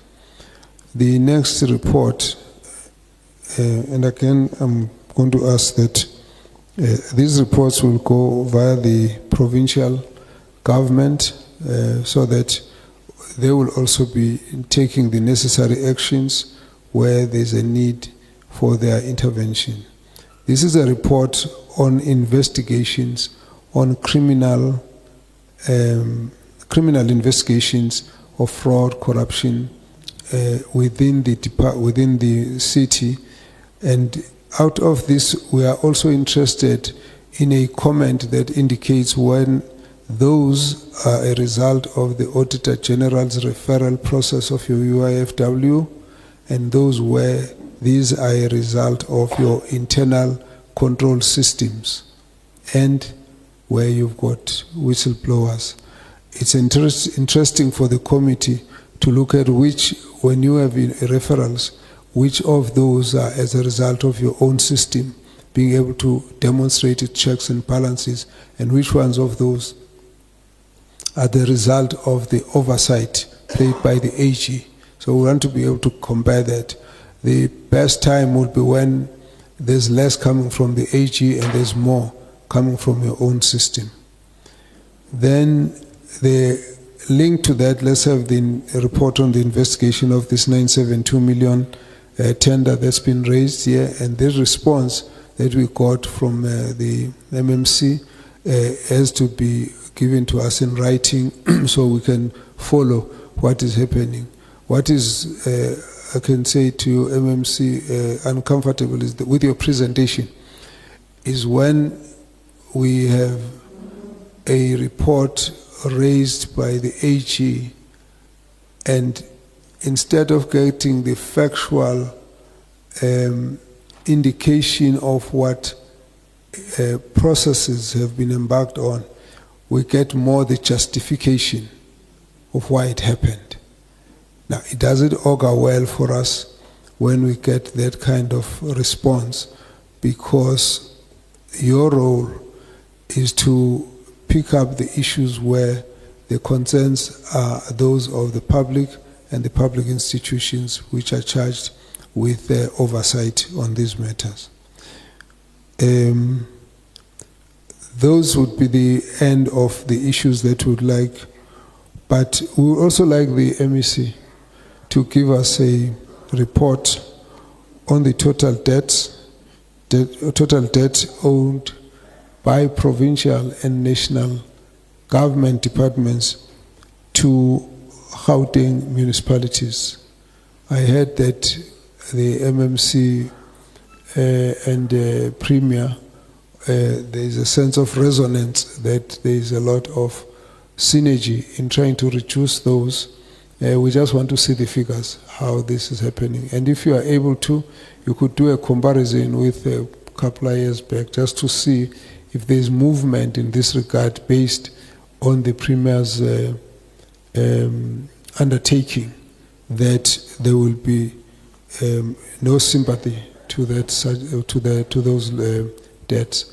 And it's important for us because in many places we have seen the need for this intervention, and a lot of municipalities struggling because the government departments owe them money. Again, we believe that that's important. The issues that you raised around the question of revenue, for us it's an important point. Promising from the point of the 93% revenue collection, and I think our area of focus, can this be expanded? What about areas of people who are poor? Are you dealing and balancing it properly with the indigent policy? And so we want to always keep an eye at that level. That's why we are interested in the issue of your billing system and your migration from prepaid to postpaid, because there's a balance that has to be maintained. Services have to be paid for, the indigents must be protected, and all of them must get the services. And that for us is an important issue. So thank you very much to the Johannesburg team. We are done with you. So we would like to excuse you, and therefore we'll be taking a different team in the afternoon. There's a slight delay with our